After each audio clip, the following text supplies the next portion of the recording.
Thank you for coming to the regular city council meeting, May 22nd. Please rise for the Pledge of Allegiance.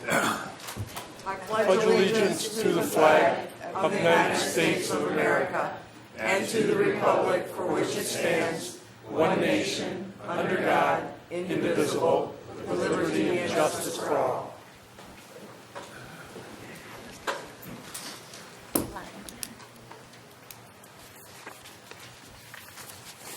Roll call shows everyone's here except Lisa, and Judy Piper is filling in again. Thank you. You're welcome. Approval of the minutes for May 8th, 2017. We'll do that one first. I have a couple. The very first page says Councilman Kibble stated on page 6, CCS should be removed. What I actually said was it should say CCS students and then the next sentence to be removed. And on page 4, the naming policy, it should say Kibble stated, this is a, are you with me? Not yet. Okay.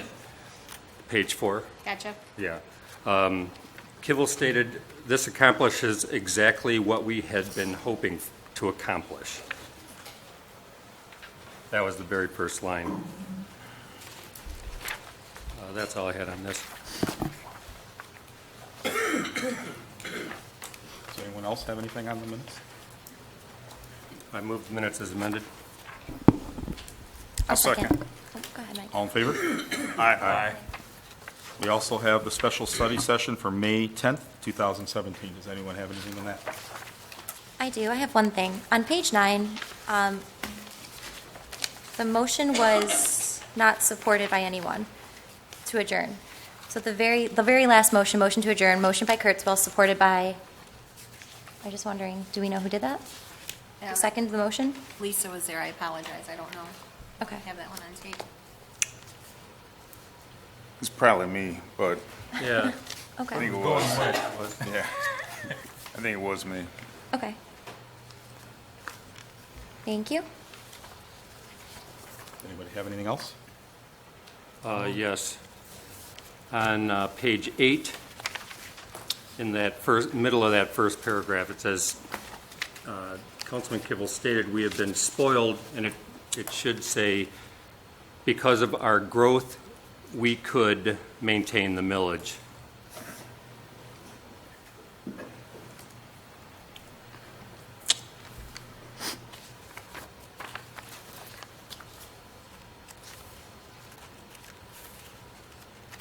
Okay.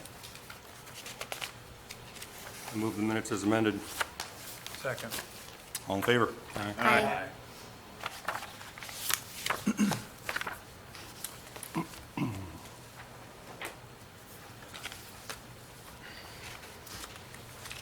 Approval of the bills? There are none. Approval of the agenda. Lynn? Need to make 2 corrections or additions. The first is under new business where it says consider approval of the resolution for the South Lyon City budget. We need that, but we also need to have the council consider approving the actual mill levy for 17-18. That's a separate resolution. You have in front of you copies of the actual budget adoption resolution and a revised copy of the mill levy resolution, revised in that I had missed making a number change in the last resolved, and so that needed to be corrected. The other item, Exactly? What was changed? What did you change exactly, though? I changed the mill levy number in that section to match where it states what the mill levy is in the first resolved further paragraph, which is a combined amount of the general fund operation mill, the wastewater general obligation bond mill, the capital improvement fund mill, and the land acquisition mill levy. In front of or behind of? Or together? They just need to be done together. Okay. And then People's Express was supposed to have been on the old business. It had been postponed to this meeting.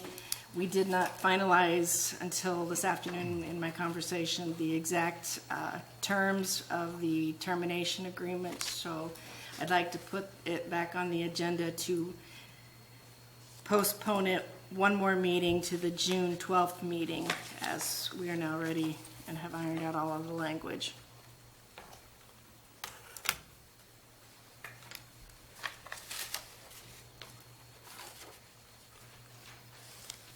Move the agenda as amended. Second. All in favor? Aye. Public comment. Anyone have anything like to say? Please come up to the microphone, state your name and address. Hello, I'm Larry Ledbetter, 11343 Clovis Point. I'm here representing the Historical Commission, and we wanted to publicly thank and commend the efforts of the First United Methodist Church.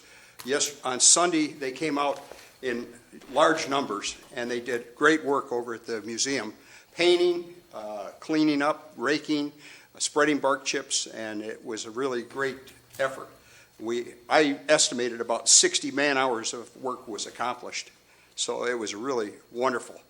And I wanted to bring up the fact that Stephen Burness, Eagle Scout candidate from Troop 228, is working on his Eagle Scout project, which is repaving the brick pavers in the Memorial Garden next to the village church. So that project is well underway, and a big part of it should be done tomorrow night. So that's another big plus for us. And we're having a great week this week. We're having school tours with the local schools are coming in with the kids, and we had a wonderful day today. The kids were enjoying the caboose and going through the museum and having a great time sitting in the desk. They were all in their little costumes of the 30s and 40s, their knickers and their hats and the little bonnets that the little girls were wearing. It was a wonderful day, and we had a wonderful time. It was really good. So I just wanted to thank the council for the support, continuous support of the museum, and I want you to know it's really having a lot of good things are happening there for the community. Great. Great. Thank you. Thank you. Any questions? No? Thank you very much. Thank you.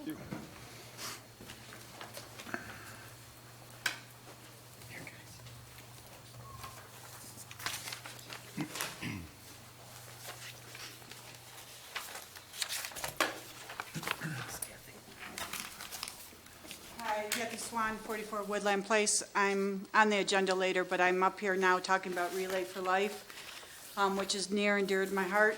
It's June 3rd at Family Life Community Church, 12 p.m. to 12 a.m. We will be out there all day. I'm passing out a schedule of all the activities that are happening all day, and we just want the community to come out, support us. There's not one family that's not touched by cancer. Maybe even in your immediate family or extended. Cancer doesn't know boundaries. So please come out, support us. The community will be out there. Harvey's going to come out with the VFW. The Girl Scouts will be there. So we just wish everyone could stop by and say hello for a minute. American Legion. Huh? American Legion. Sorry. Thanks. Since you're giving credit, you know. Thanks, Kathy. Thanks, Thank Kathy. you. Thank you, Kathy. Oh, the church, Bob just wanted me to point out, the church is on 8 Mile, just a half a mile west of Vicksboro. Okay, thank you, Kathy. Good evening, Council. Carl Richards, 390 Lennox. And thank you, Larry, for our enlightenment of what's going on. I just want to add a few more things to it, what's going on. I've been in touch with the Historical Commission on some of my research projects, Oakland County Historical Commission.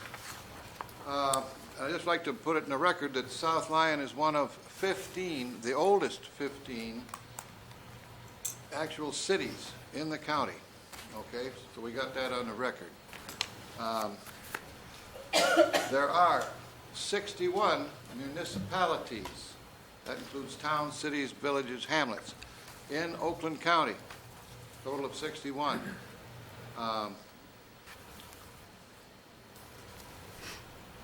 And we have 14 of them that have historical districts, registered historical districts. South Lyon is not one of them. Okay, now, I'm not making a pitch on anything, I'm just giving you the facts, okay? Last Thursday, no, it was last Tuesday, wasn't it? Yeah, last Tuesday. Okay, we had our program at the Freight House, and it was Operation Injured Soldiers. And I'm sure all of you have probably seen the flyers around town displayed. It's the group was founded in 2005, and in 2007 they got their 501c3 status. And I knew very little about it because I'm a veteran, but I was absolutely amazed, okay, at the scope and the depth and breadth of the program. Involves thousands of veterans, and there's 3.5 million veterans nationwide that are military veterans, injured soldiers, okay? There's 5 chapters that have grown out of the South Lyon chapter in the state of New York, and there is a chapter or division in Iowa and also one in Texas. And we have a 200 and some acre ranch up north, up in the upper part of the state. I was absolutely flabbergasted.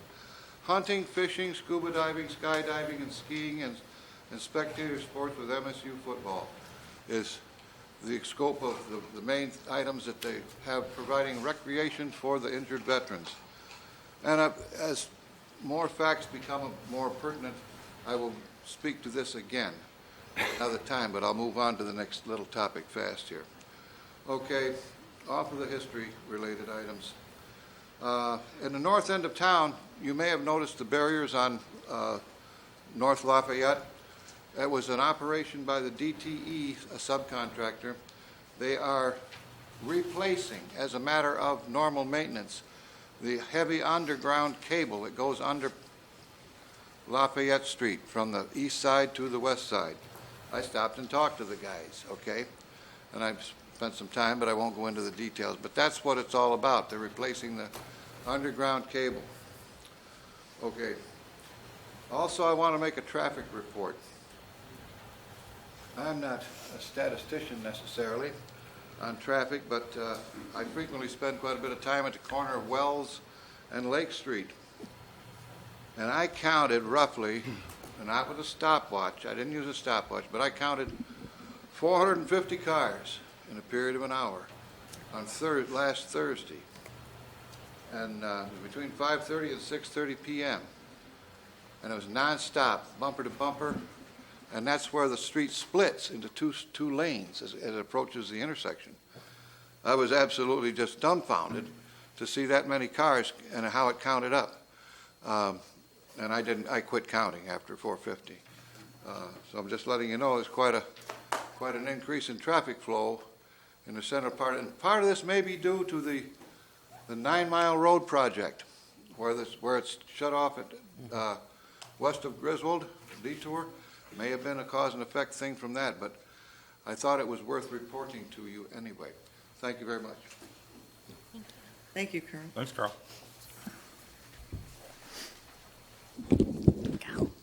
Hi, folks. Josie Kearns, South Lyon Cultural Arts Commission. I just wanted to remind you, thank you.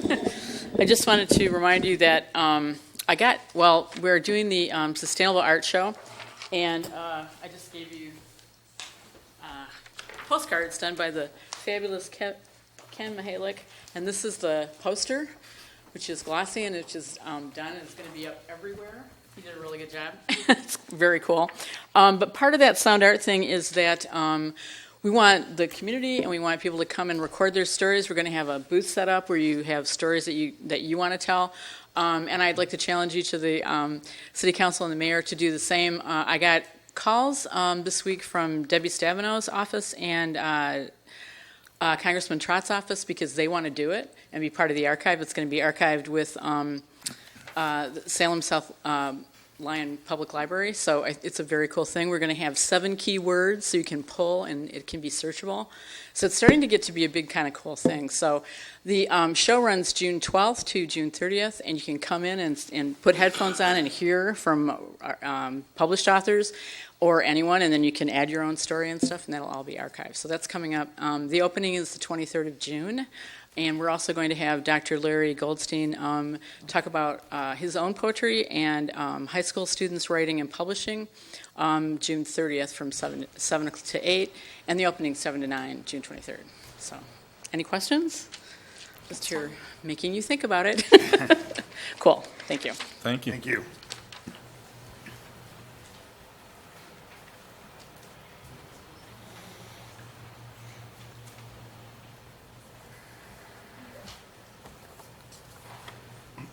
Okay, with the opening of the public hearing. One more.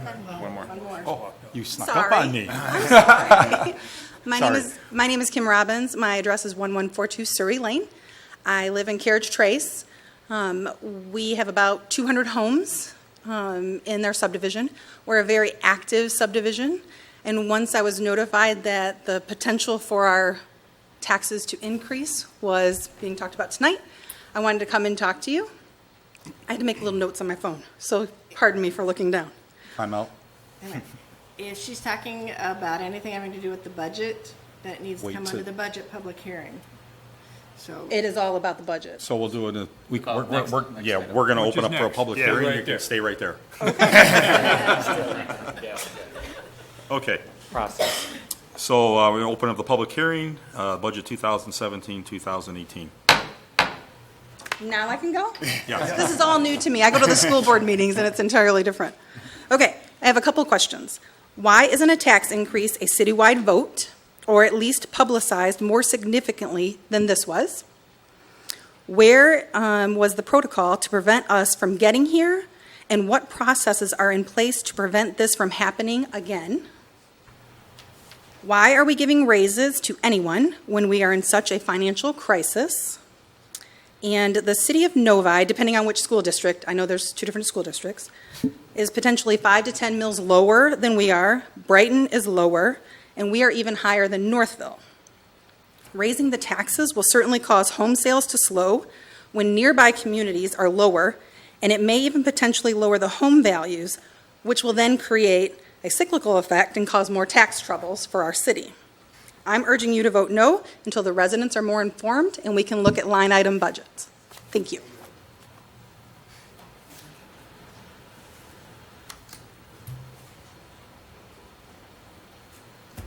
Well, in the public hearing, traditionally, do we comment or during our, I don't recall, normally we've been silent, but if we have some words, John, can we speak them now? Okay, thank you. I asked that question because in the past, we'd have the public hearing, and for the most part, it would fall on deaf ears, and then we close it, we vote on the budget, and then it would be done. And I think perhaps that's one of the reasons why we're in the situation we are today, is that for years, and I would say even decades, that it's been a kind of a rubber stamp of the budget. Now, I have a bunch of notes that I'm going to go through when it is time for deliberation of voting on the budget, but you're absolutely right. And it's not just the residents in Carriage Trace. It's the residents in Colonial Acres. It's the residents downtown. It's the residents in Oak Creek Village, Quail Run. I can go on and on and on. It's everywhere. And they are going to be hurting by this, and it's a shame. And it's embarrassing that we're going to put this on our residents. And I really think, I'll say the residents are really getting screwed here. So we're going to talk about this in a little more detail, but I think you make some valid points, and hopefully we can get to the bottom of it and provide you the insight that you need. Thank you. John? Mike? Just for some background, we've spent about 7 hours, if not more, going over this budget at 2 budget sessions that we've had that, unfortunately, with the Herald moving out of town, we're not getting a lot of publicity as far as these issues. But we've had I think last Wednesday, we were here in an open session for about 3.5, 4 hours discussing the budget the second time around, actually the third time around. We had another public session before that where we spent 3.5 hours going over the budget, and then we had an initial one where we spent about an hour and a half. So this wasn't something that was just, here we are today, and I'm very glad you're here. But I think, but I think part of the problem we're having is that it's difficult to get the message out. This is a serious thing that we looked at, and believe me, we've been discussing it nonstop. Because, quite frankly, I'm against raising anything since I am a taxpayer as well. But this is a situation where I wish the Herald was still here, because I think we would have gotten a lot more publicity about what's going on, and as far as more discussion about the budget. So glad you're here, and this is going to be a meaningful conversation tonight to kind of explain what's going on and the reasons behind it.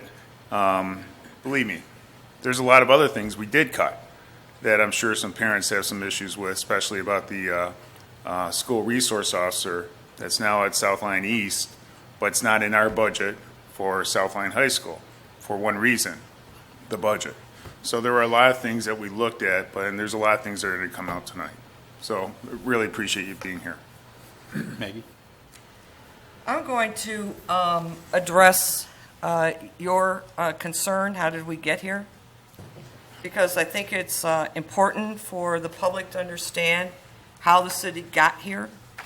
And I think what you have to do is you have to look historically at how the city has budgeted in the past. And there's this great chart, and I brought exhibits with me tonight, and I will pull them aside and leave them over here if anybody wants to look at them after the meeting. Historically, the city, from 2006 through 2008, there have been about 8 years in which the city's expenditures have exceeded revenues. So we're talking about almost a decade in which a majority of that time, the city's budget expenditures were exceeding the budget. To me, this is a systemic problem in budgeting. This clearly indicates a lack of financial and fiscal discipline. And what has happened is that can kept getting kicked down the road. And I think I mentioned this at another meeting. You're at that dead end. You cannot spend more money than what you have revenues for. So that's the first problem, a systemic budgeting problem that is historically with the city. To compound this problem, I think it's real important for the residents of the city to understand that the city's revenues are leveling off. Well, this is not the days of the 1980s, the 1990s, when there was a new subdivision or a new shopping mall opening up and revenue was pouring in. I mean, compare South Lyon with Lyon Township. Lyon Township is 33 square miles. It will take 20 to 30 years to build out Lyon Township. They have nothing but a stream of revenue pouring into their township for several decades. South Lyon has matured. We're an older city now. We're like Oak Park. We're like Huntington Woods. We have very little developments online. We don't have a whole lot of land to be developed. And the big subs that used to come online, like Carriage Trace, Trotter's Point, Hunter's Creek, Hidden Creek, those days are over with. We don't have the major subdivisions or big developments that are moving into the city that we can look at as an additional source of revenue. So you have a budgetary constraint based on the level of revenues that the city is able to generate. To compound this problem of leveling off of the property taxes clearly has been the failure of the state to properly and appropriately stipend back to the city a significant level of what we called shared state revenues. And that portion of the city's revenue budget potentially is going to be jeopardized in the next 3 to 5 years. And the reason for that is because it may be that the state of Michigan is going to tap into that source of revenue that it gives to the cities to begin paying down on what's called the unfunded portions of pension liabilities. That amount back in 2002 amounted to about $1 million. In 2010, it dropped to about $600,000.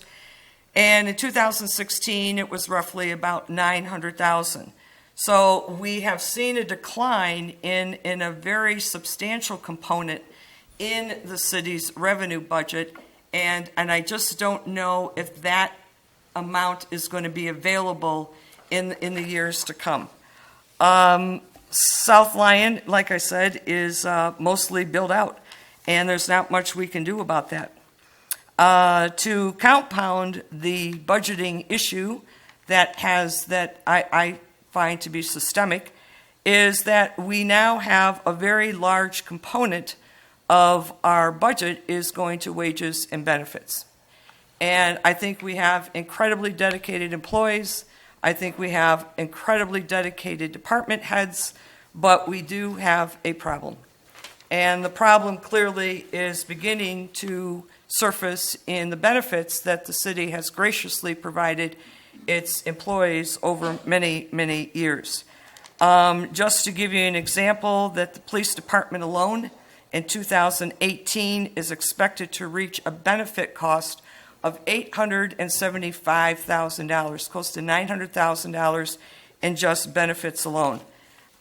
Here is a benefit fringe cost chart, and you can see how the benefits are clearly becoming a very large component of the city's expenditures. Can those components be controlled? Yes, but you have to have political will to do it.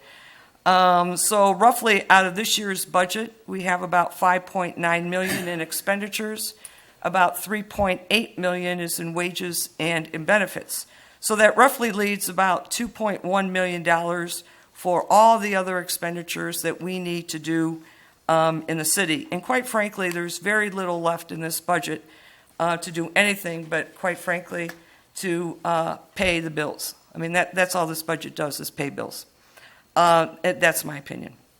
The constraints on the budget are also somewhat self-imposed, is that City Council never adjusted its spending to reflect the leveling off of revenue.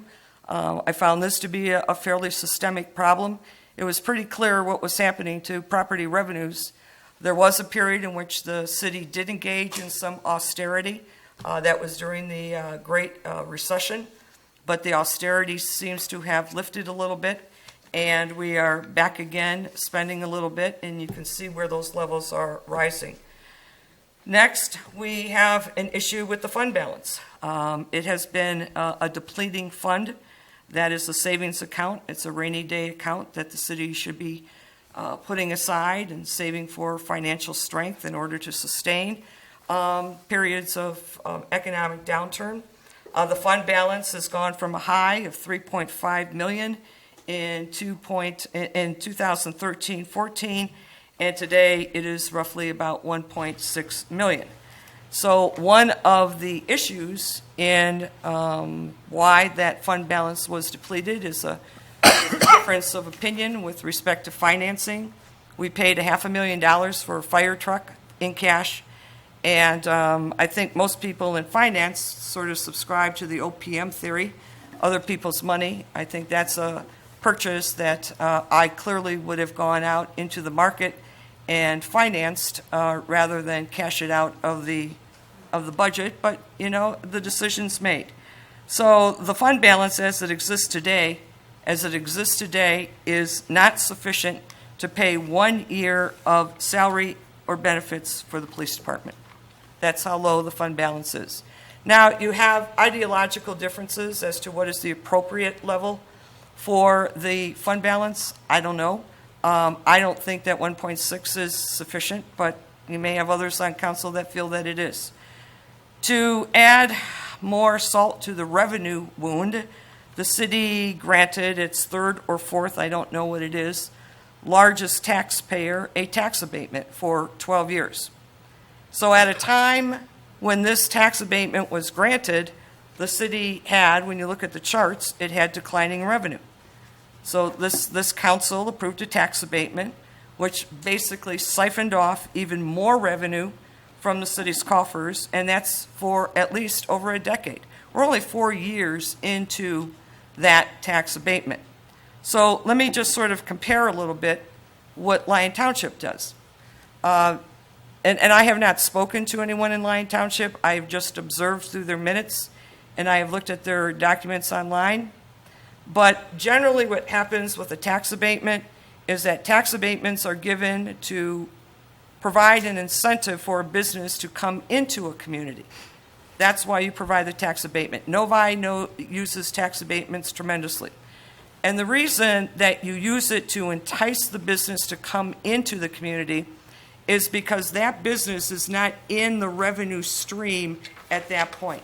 So let's take an example, the corner of 10 Mile and Napier. And it's an empty lot. So I am business A, I want to come in and I want to build a business on that corner.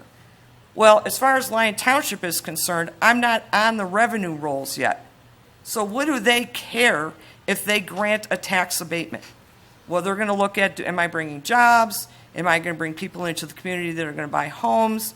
So from a tax roll point of view, granting the tax abatement doesn't affect their stream of revenue because business A was never on the revenue rolls to begin with. What happened in South Lyon's case was this business was on the tax rolls, and what happened was that stream of income is now coming out of the revenue stream, and there was no adjustment for the property taxes to make up for what they were losing via the tax abatement. Just wasn't done. This is pretty basic finance. I'm not sure why it wasn't done, but it wasn't done. So also, the city was sent a corrective action request from the state of Michigan. I have that here. And the reason the city received this letter is because expenditures exceeded revenue. And this letter was sent to the governing body on September 26, 2016, in which it says, your certified public accountant has noted the following issues corresponding to questions on the auditing procedures report. Expenditures have exceeded revenues for the past 3 years. Please provide an explanation for this trend. And this came from the state of Michigan. So some of these problems that are with the city's budget are clearly systemic. It's a discipline issue. It is an issue that costs do need to get under control. Labor costs and benefit costs do need to get under control. And the community needs to understand is that the revenue just isn't there for the city like it used to be. Can we pay our bills? Yes, we can. But with labor costs and benefits increasing at the rate they are, and with tax increases increasing not proportionally, the budget constraint is very severe. In fact, I actually told council in one of the budget sessions, as much experience as I have in dealing with financial statements, distressed businesses. I used to practice bankruptcy. I don't do it anymore. I had a hesitancy in moving forward on some of the budget items because I felt maybe someone with professional experience in this area might be needed. So that's the background. It's easy to criticize. The hard part is to do something about it. Just to put things in perspective, back in 2009, we had a hiring freeze in the city of South Lyon for, I think, approximately four to 5 years. What that means is when somebody retired or we lost people, we didn't replace it. The water department, I think the Department of Public Works was down to a skeleton crew. We were at a situation we knew, so we were trying to adjust the budget. With no raises during During that same period of time, there was a raise freeze. Our employees did not get raises for a good, I think, 4 or 5 years during that time period. With our objective being protecting everybody that worked for the city. We didn't want them losing their job because we were suffering from financial difficulties like everybody. Right. We privatized our billing department. What does that mean? We hired an outside vendor. Instead of replacing our building department inspector that retired, we privatized that. So we didn't have to incur the legacy costs for that. We had discussions with Lyon Township at one point, preliminary discussions to see if we could share services for fire protection. That's a very complicated issue. It's easy to say, why aren't you doing things? When you try to do it, it becomes very complicated, and the hard part is trying to figure out how to make it work.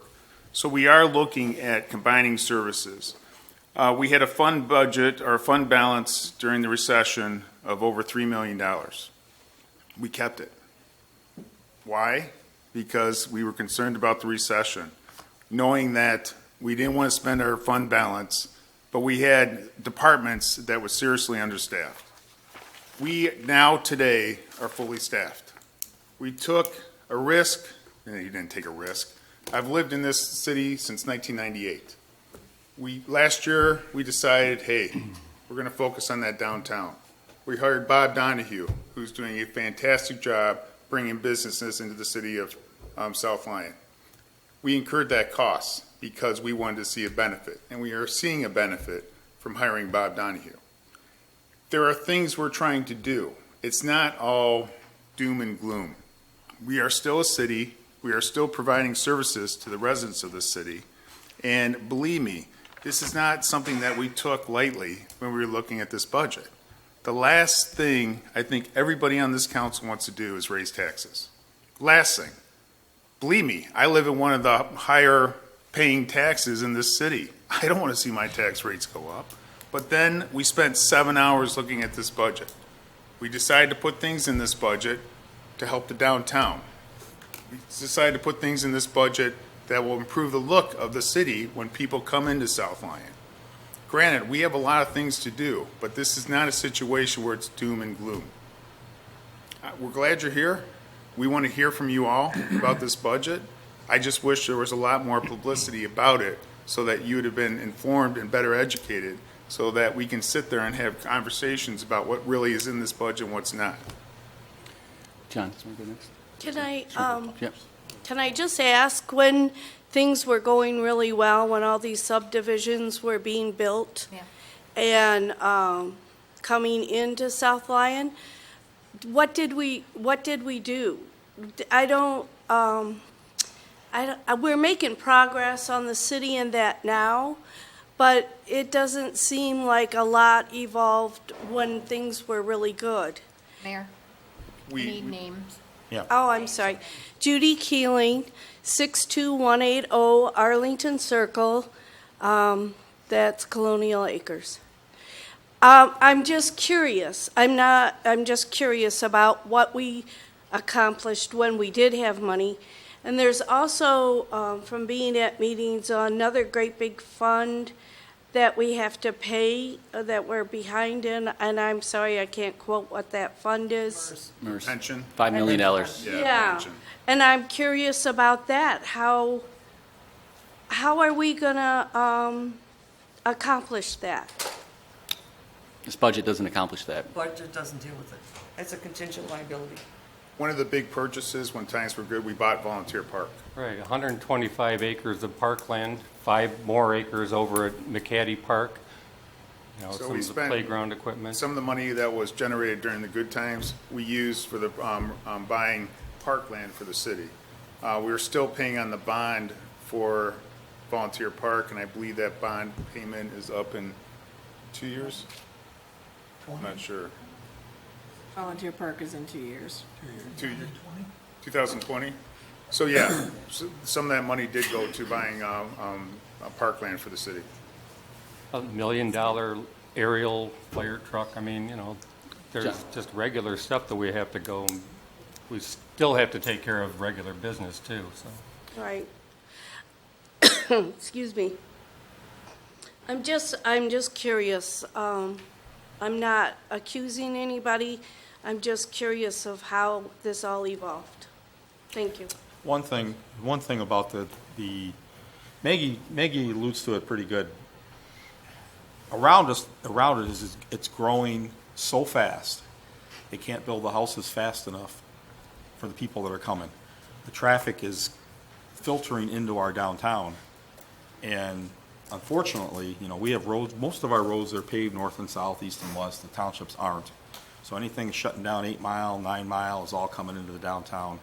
We're, as Maggie says, we're developed out. We did do that early on many years ago. The land's not there anymore.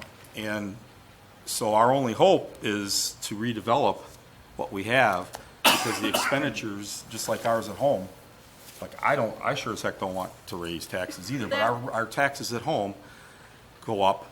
Our payments go up all the time. So multiply that times, a city where you have a water department, you have a police department, you have a fire Well, that's department. another curiosity. It just grew and grew and grew and grew, and we didn't have enough money coming in, and the money there was no way to generate it other than raise taxes all those years too, and nobody did very much. That's So, another curiosity is why we didn't develop the roads. No, we have, our roads are paved, the township has not. Okay. That's where the problem's at right now. So Dixboro, and that is township, not Green We're in the City. throes of Dixboro right now. Dixboro is a Right. county, a split county road. It's half Oakland, half Livingston County. And the section from 8 Mile to 9 Mile is due to be paved in fiscal year 19. So it'll be the summer of 19 or the summer of 20. And that's with partial federal dollars. 1 mile, right? There's a very small pot of federal money between all the communities in Livingston County and the two areas in Oakland County, which is South Lyon and Lyon Township, that have to split that money. So it's our turn, we get 1 mile. It's split between Livingston County, Oakland County, Lyon Township, South Lyon, Green Oak Township, and then the federal money, and I believe some state money as well. And then we have to get back in line for the next mile, because there's a lot of other roads in the Huron Valley aid section that are in line to get paved or rebuilt or fixed. Right, just to put in perspective, the estimate between 8 Mile and 10 Mile Dixboro is over $3 million. Wow. So, because of all the engineering and all the road work they're going to have to put into that section, we've actually allocated $750,000 for that project, total. So, I mean, money is coming in and going out, but just put things in perspective, 2 miles of road, $3.1 million.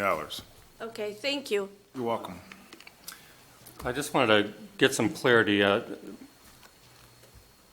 Council member Kurzweil had talked about the tube mill and the abatement that had been assigned to that. That you need to recognize that the abatement only pertains to the portion of the improvement, this multi-million-dollar improvement that they had made to the facility. Their regular taxes are still collected routinely.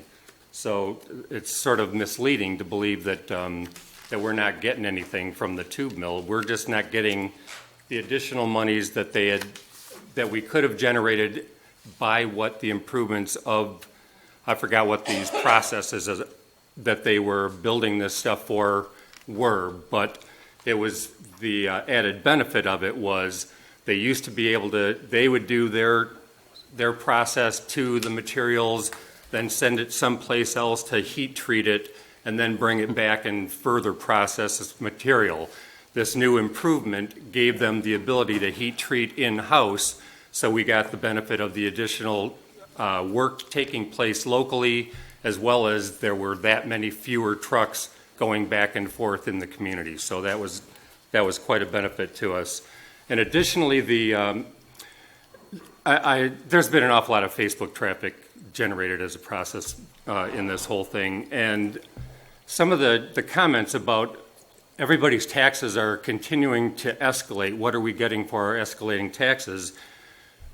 We haven't raised the general millage from 13.75 until last year, until last year from 1999. So the only escalation has been when your property value would escalate.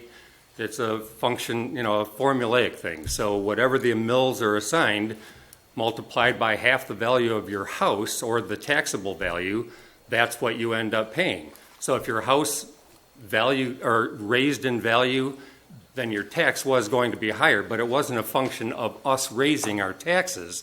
It was simply a process of the millage rate being applied to the value of your home. So I just wanted to give everybody a little understanding of that, because it's a little misleading when people keep saying their taxes are going up. So, and when 2008 came around, we were actually when it was $3.5 million in our fund balance. That was a product of us being pretty spendthrifty and saving that money for that rainy day that unfortunately we ended up having to keep protected because we didn't know how long that was going to last. The real downside of the recession had been property values de-escalated very quickly, which is encumbering us because we're not generating the same level of revenue from tax base that we had prior to 2008. It dropped off very quickly, and it takes a very long time to get back to where we were. We're not there yet. So I think residential were there, and we still had some industrial was still lagging. So you can see how that ends up changing when all the rest of your costs, labor, materials, gas, that whole thing, are still escalating. To have that loss in what revenue you used to bank on makes it pretty difficult to keep your house running the way it normally does. So, thank you. Yeah, thank you. So, do you want to? Well, I had a comment, but if you want to jump ahead, go ahead. Thank you. Oh, go ahead and make your comment. Oh, thank you. Okay. I want to state that a couple meetings ago, I predicted this very same thing. Without pointing people out, I stated that there's going to be people that say, well, we spent so much time, we looked this over, and, well, that's just too bad. We just have to raise taxes.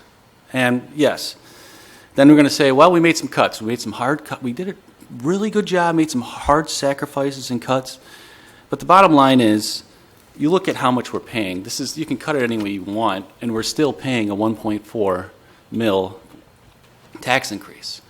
Not to mention, we're on a collision course towards next year to be in the hole $250,000, and that's not even covered in this budget. So we're going to have to raise taxes again. So we can pat ourselves in the back and say how good of a job we did, but at the end of the day, we're going to be close to 43 mils. That's between, okay, I understand the argument that part of it's the schools. I get that. Part of it's the library. But at the end of the day, we're going to be close to 43 mils. City of Northville is going to be under 40. Brighton is under 40. Lyon Township is in South Lyon Schools is at 32 mils. And we're going to be over close to 43. And then the next year, we're going to be close to 44. When does it end? Lyon Township is not a... yeah, I know. It's different setup. I get it. I mean, they don't pay for public safety other than as a contract. They don't have the legacy costs of that. Yeah. You can't compare apples to oranges. Yeah, I get that. But again, at the end of the day, how much are we paying? Well, how much are we paying? And the same thing with Northville. I didn't interrupt you. Northville Excuse me. Brighton, because their schools are lower than ours. Let him finish. Let Joe finish. and So then we can talk getting after. into Nobody talk over anybody. Getting into a little bit of the nuts and the bolts here, and I do think we have a crisis. We went from a fund balance of over $3 million to what are we at, 1.6? After raising taxes this time, we're not even saving any money in the fund balance. So what happens if we have to have an amendment? The last 3 years, we've had budget amendments for $100,000. Is that correct? Around $100,000? So we're already $250 in the hole. What if we have to have another $100,000 budget amendment? We're going to have to raise taxes again. It's getting out of hand. We received the corrective action letter, as Maggie stated. That's pretty serious. Yeah. Myself personally, I voted against the budget 2015, 2016, and I'm going to vote against it again in 2017. And why? because we did not look at it hard enough. Let me give you a couple examples. The attorney fees that we have a retainer where we pay $9,000 a month, okay? If we control the hours, coincidentally, the past week, Tim hasn't been to the last few, our city attorney has not been at the last 2 meetings in a symbolic show of reducing hours. But the fact is, the budget still has an extra $36,000 in attorney fees that I think can be removed. The police, we have $212,000 in overtime. Now, I understand a lot of that has to do with contract negotiations, but there's no plan in place to try and reduce that overtime at all. In addition, I spoke about the MERS, about how we had $2.7 million in a deficit. Now we're over $5 million with no plan to fix it. I suggested a hiring freeze. Official. Make it official. We can make it on a case-by-case basis. If we have to lift it, somebody retires, that's fine. But we need to send a message and change the culture that we're going to have a hiring freeze, and we're going to be serious about controlling this $5 million cost. That hasn't been implemented. The 3% overtime for the department heads. I understand people deserve a raise. I get that. But in the corporate world, there's many companies that will actually cap you out and say, you already make too much. And just not only that, but if you're making over $100,000 in wages and benefits, I think it's a little selfish to pass on to our residents and say, well, you have to pay a tax increase this year and next year, but we're still going to get a raise. We're going to get our raise. Now, if they weren't making a lot of money, I understand that would be appropriate, but these are great benefits, Cadillac plan benefits. These are pensions. These are raises, again, over $100,000 in wages and benefits. So that needs to be reduced. I mean, that's the culture I'm talking about. When you're in a crisis, you need to look at everything. Not to mention, we also have no accounting for our department heads when they retire. They're going to be owed in excess of $100,000, $150,000, because some of them have 1,200 hours in vacation time banked. That should have been changed. You're owed the money, I agree, but that hasn't been changed yet. We need to change that policy so people going forward, so we don't have to be stuck with a bill for $200,000. Again, remember the number I said, $250,000 owed. What if we have a $100,000 budget amendment? What if our department heads, there's a couple that are going to be retiring pretty soon. Now we're up to $500,000. Where's that money going to come from? Finally, I want to talk about a little bit of the budget. Now, I may be a little cynical because I'm more of a libertarian approach, hands-off government approach, but we know, and most people know, that when you're making a budget in government, it's going to be padded. There's going to be expenses hidden in the lines, even if it's $400 here, $500 there, $1,000 there, it's there, okay? Now, a couple things that came to me that I found interesting was, and I'm not trying to, this is across the board. This is just a few examples. It's not a knock on any one of the departments but what came out. We had a police roof budgeted for $25,000 to replace the police roof. Okay, you have to replace the roof. I'm not unreasonable. You have to do that. When we were asked about how much was the quote came in, it was $19,000. So why do we have $6,000 extra in there? I mean, we're in a crisis here. So all of these dollars need to be accounted for. We have a sewer line that needs to be replaced. $140,000 budgeted. When I asked, what did the quote come in? $126,000. Why isn't that $14,000 pulled aside? I know that my council members are probably want to refute all this, and that's okay. Parks and Recs upgrade in the building. Again, people have to have nice working conditions. I get that. But there's $25,000 budgeted, but there's no detail in the budget. What's it going to pay for? That's just irresponsible, especially when we're asking our taxpayers to pay more.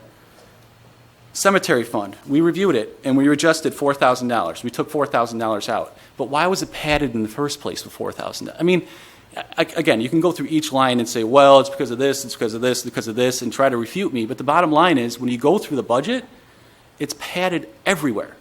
So I have to ask, what else is padded? I cannot trust this budget, and I cannot morally pass something onto our residents when I don't think the due diligence has been done. So that's my soapbox for tonight. Thank you.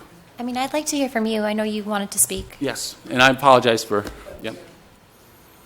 All right, I'll try and be brief. Steve Horaney, 1033 Gentry. Steve, say your last name again. Horaney, Horaney. Again, thank you, Councilman Kevil. You're correct. Our taxes hadn't increased recently, but as our taxable values continue to go up, and they will, the money that each of us has to pay out in taxes is going to increase. It's going to happen. It's a given. We're paying more, whether there's another increase or not. No matter where you live. No matter where we live. Councilman Kurtzel, thank you for your summary, and you're correct. We're pretty much landlocked. We're not going to have huge additions of subdivisions being built. So the money that we have outside of the additional values of the houses going up is what it is. So, my concern is that when we go down this slippery slope, we'll just increase taxes to make everything balance out. The first time's easy, and then every other time after that is just, well, we did it the last time. And I'd ask you, each and every one of you, like myself, going through the recession, 2 kids in college and everything else, I've learned how to balance my checkbook and make do with the things I have. Has it been easy? No.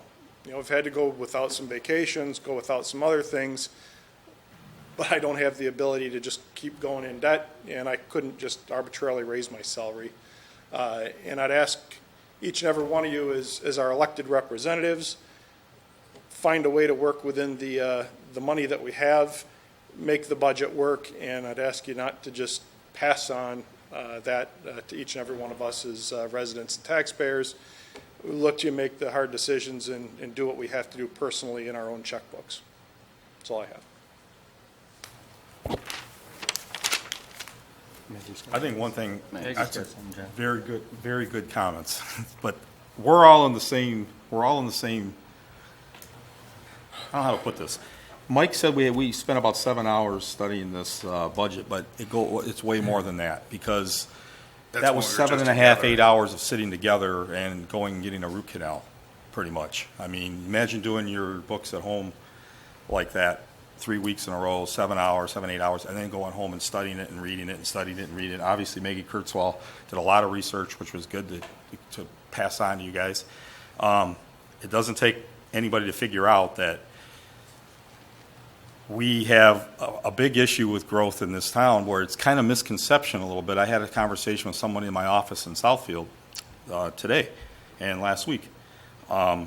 They said, wow, you guys are busting at the seams. You guys are making all this money. You guys are doing all this. Everybody wants to live in South Lyon. They do.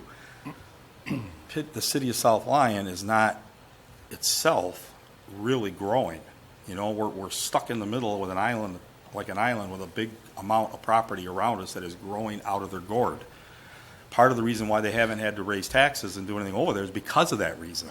Everybody's coming in and buying $350,000, $450,000, $500,000 homes faster than they can build them. They have a construction corridor of a lot of industrial that's going in, and they're trying to get more. We don't have that luxury, and our one big-time tax person is the tube mill here, and they're going through some financial issues. So we've tried to accommodate them to a certain point because we can't afford to lose them. We have a police department. The township contracts to the sheriff. They patrol. Our police department has done, I think everybody would say, does a pretty good job, and I think we were cracked the top 100 in the country for safest cities for the first time ever, and they were 88th or something like that.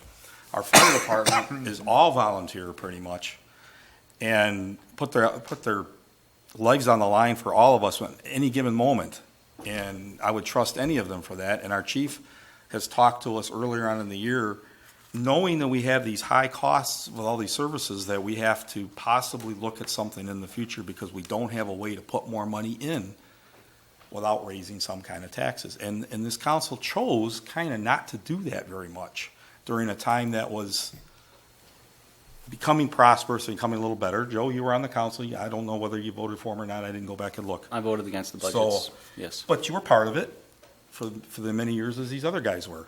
And it's not that simple. Not as many as Kibble and Kramer and Waddell. It's true. Seriously, 7 years. That's true. What'd we say? Point of Don't order. talk over anybody. Point of order. Thank you. You were talking over John, so I'm No, I'm so sorry. feeling I have to do My that. point me out. is- Point of order. I'm sorry, what'd you say? Point of order. Thank you, I didn't hear it. I didn't hear it. You want me to say it again? What would you like to say, Maggie? No, who was talking? I was. Oh, then you continue. Thank you. So, it's a very, very, studying the budget has become a very, very good lesson for a lot of us. And a lot goes into this. The one thing about the pension fund, it's very confusing. There was money that was allocated a certain way. Without going into lots of details about it, the rules got changed by the state. It put a lot of cities in Michigan into a big problem, big problem, trying to figure out where that money's going to come from. It's not just South Lyon.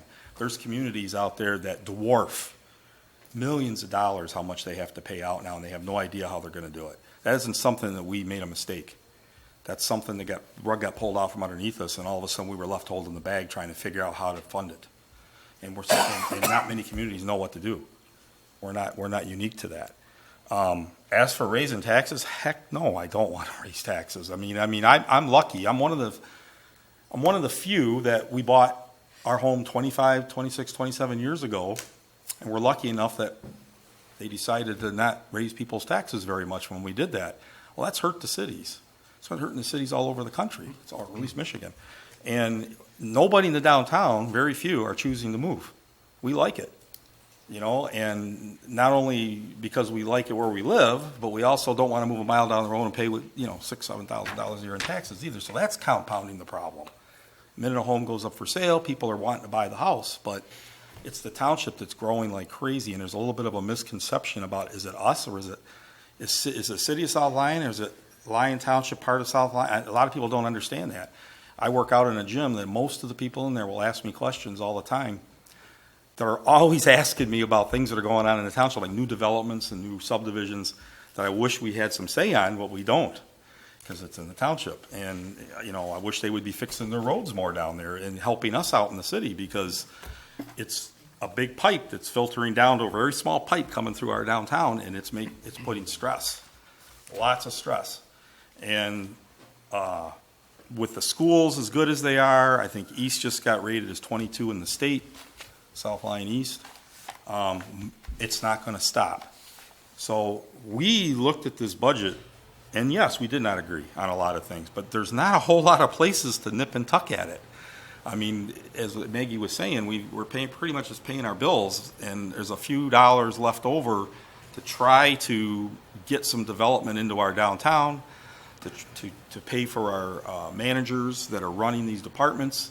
Our water department, Bob Martin gets called to other communities to talk to them because our water is as good as it is. I think that's a misconception as well. The state talks about it, and that's where the numbers are. The EPA and the regulators regulate us. It doesn't matter what the opinions of all of us are. It's the numbers. It's the report that tells you what's going on. So, yeah, we pay for that. So there's a lot of things that we've taken for granted the water goes on, water goes off, sewage goes out. We shovel the snow. The trucks go out in 2 or 3 in the morning to shovel your snow in the downtown. There's a lot of things that we all take for granted. Garbage pickup that we contract out, and it just keeps getting bigger and bigger and bigger, more and more and more going out. And somewhere down the line, whether we like it or not, there's going to have to be an increase somewhere in there. And we battled big time, and we don't agree on all of it, to try to keep the number down. And we did keep the number down compared to where it was going to go. So, I'm not going to call anybody out and make it personal on anybody. This is hard. This is really hard. It's one of the hardest things I've ever had to do. And I work in the corporate world and design manufacturing plants. Maggie's a lawyer. We all have our own jobs. And this is a learning experience for all of us, trying to explain to all of our peers and our friends and acquaintances and people that we just run into on the street that want to understand why we're going to raise these taxes. It isn't like something we decided to flip a coin and mishazzardly did something, in my opinion. I wasn't part of the council all these years up until recently, so I'm not going to go into saying what they did and what they didn't do. It's really easy. In my mind, I'll use the football analogy that was used earlier on in the year. when the coach decides to go for a first down on fourth down and doesn't make it, he should be fired. When he gets the first down and scores a touchdown, he's the smartest coach in the world. So it's easy to armchair quarterback decisions that were made in the past, and a lot of things come into play that push on you to do things, and the economy was one of them in 2008, and we're still kind of recovering from it. Could have we done more? Probably, but without me going back and looking at all the budget stuff all this time and seeing where it was, it doesn't solve where we are now. We have to fix where we are now so the can doesn't get kicked up farther again, and we get hammered with some big taxes, which I still believe not with us, but I believe the state may do this to us because the roads aren't being fixed. So I don't know where the answer is. Somewhere down the line, like Joe says, there's accountability, but it's all the way across the board. It isn't just at this group. We have the unfortunate task of trying to take these numbers and make them balance. And it's been a very difficult thing to do. And quite frankly, we probably could have done it all year, other than the amount of time we've spent on it. And then we would have got nothing else accomplished either. So I totally understand your guys' concerns and comments, but I want you to understand that people here really have tried to look at this budget as best as we could and only cut in areas that we could afford to cut in, and only increase areas that we had to increase in, things that weren't a luxury. There is some things that were paid for already that were kind of stuck now. Maybe down the road we can figure out what to do with them, but not at this point. So that's my little take on this. So, and you had a comment. Sure, if there's still time for public comment. Sure. Oh, okay. Sure. Thanks. State name. My name is Rich Perry, 875 Westbrook Drive. So a couple of questions. First of all, let me say this. I appreciate everything you guys do on the council. We all know that it's not easy. And I don't doubt that every one of you have spent a lot of arduous hours working on one of the most important things that the city has to do, and that is our budget. And it's unfortunate we are where we are. And it's easy to say it is what it is. But I have two questions. One is, and I'll preface it with a couple of comments. In the business I work in, we're asked all the time to reinvent ourselves. We're asked for bold ideas. We are asked to not think outside the box because it's such a cliche, but well beyond that, right? Got to innovate. And I'm sure a lot of you have the similar situations. And so I'm interested in not necessarily tonight, but maybe another time, but I'm interested in hearing what were the bold ideas, because there are no bad bold ideas, right? What are the bold ideas that you guys discussed and were just like, hey, that's a great idea, but we could never do it, right? The other thing is, more realistically, today's going to happen, or whenever the vote's going to happen, it's going to happen, right? But let's look forward 5-10 years. What are you guys thinking about now that is going to help us going forward? And that's one thing I haven't really heard tonight is, what are the, if today, 2017, 2018, we have to bite the bullet, whatever, but 2020, 22, 25, 27, what are the things that we can do to help stabilize that a bit? Shared services. I mean, right now, the city of South Lyon, we pay for our own fire department and our own police department. Our response times for police is incredible. It's a minute, minute 15, anywhere in the city. You'll have a police officer there. Right now, we maintain our own fire department. Again, response times, even though it's a volunteer fire department, is amazing. Those are services that we provide our residents. We've looked at having discussions with other communities about shared services. That is going to take a lot of time because there's a lot of, hate to use the word, politics involved in shared services, but that is something we are exploring. We've had discussions with other communities on shared services. But I think that if you look at our budget right now, and Maggie's right, the majority of our budget is for wages, legacy costs. That is something that the residents at some point in the future are really going to have to consider what they want going forward as far as shared services. Is this a situation where I am honored to have our own police department because of the response times? I mean, that's one of the things we looked at for the school resource officer. Does South Lyon High School need a school resource officer when our police department can be there in under a minute 30? And that's a situation we all discussed on this, on the council during the budget meetings. So those are issues we're looking at, but I think that's going to be the biggest one going forward.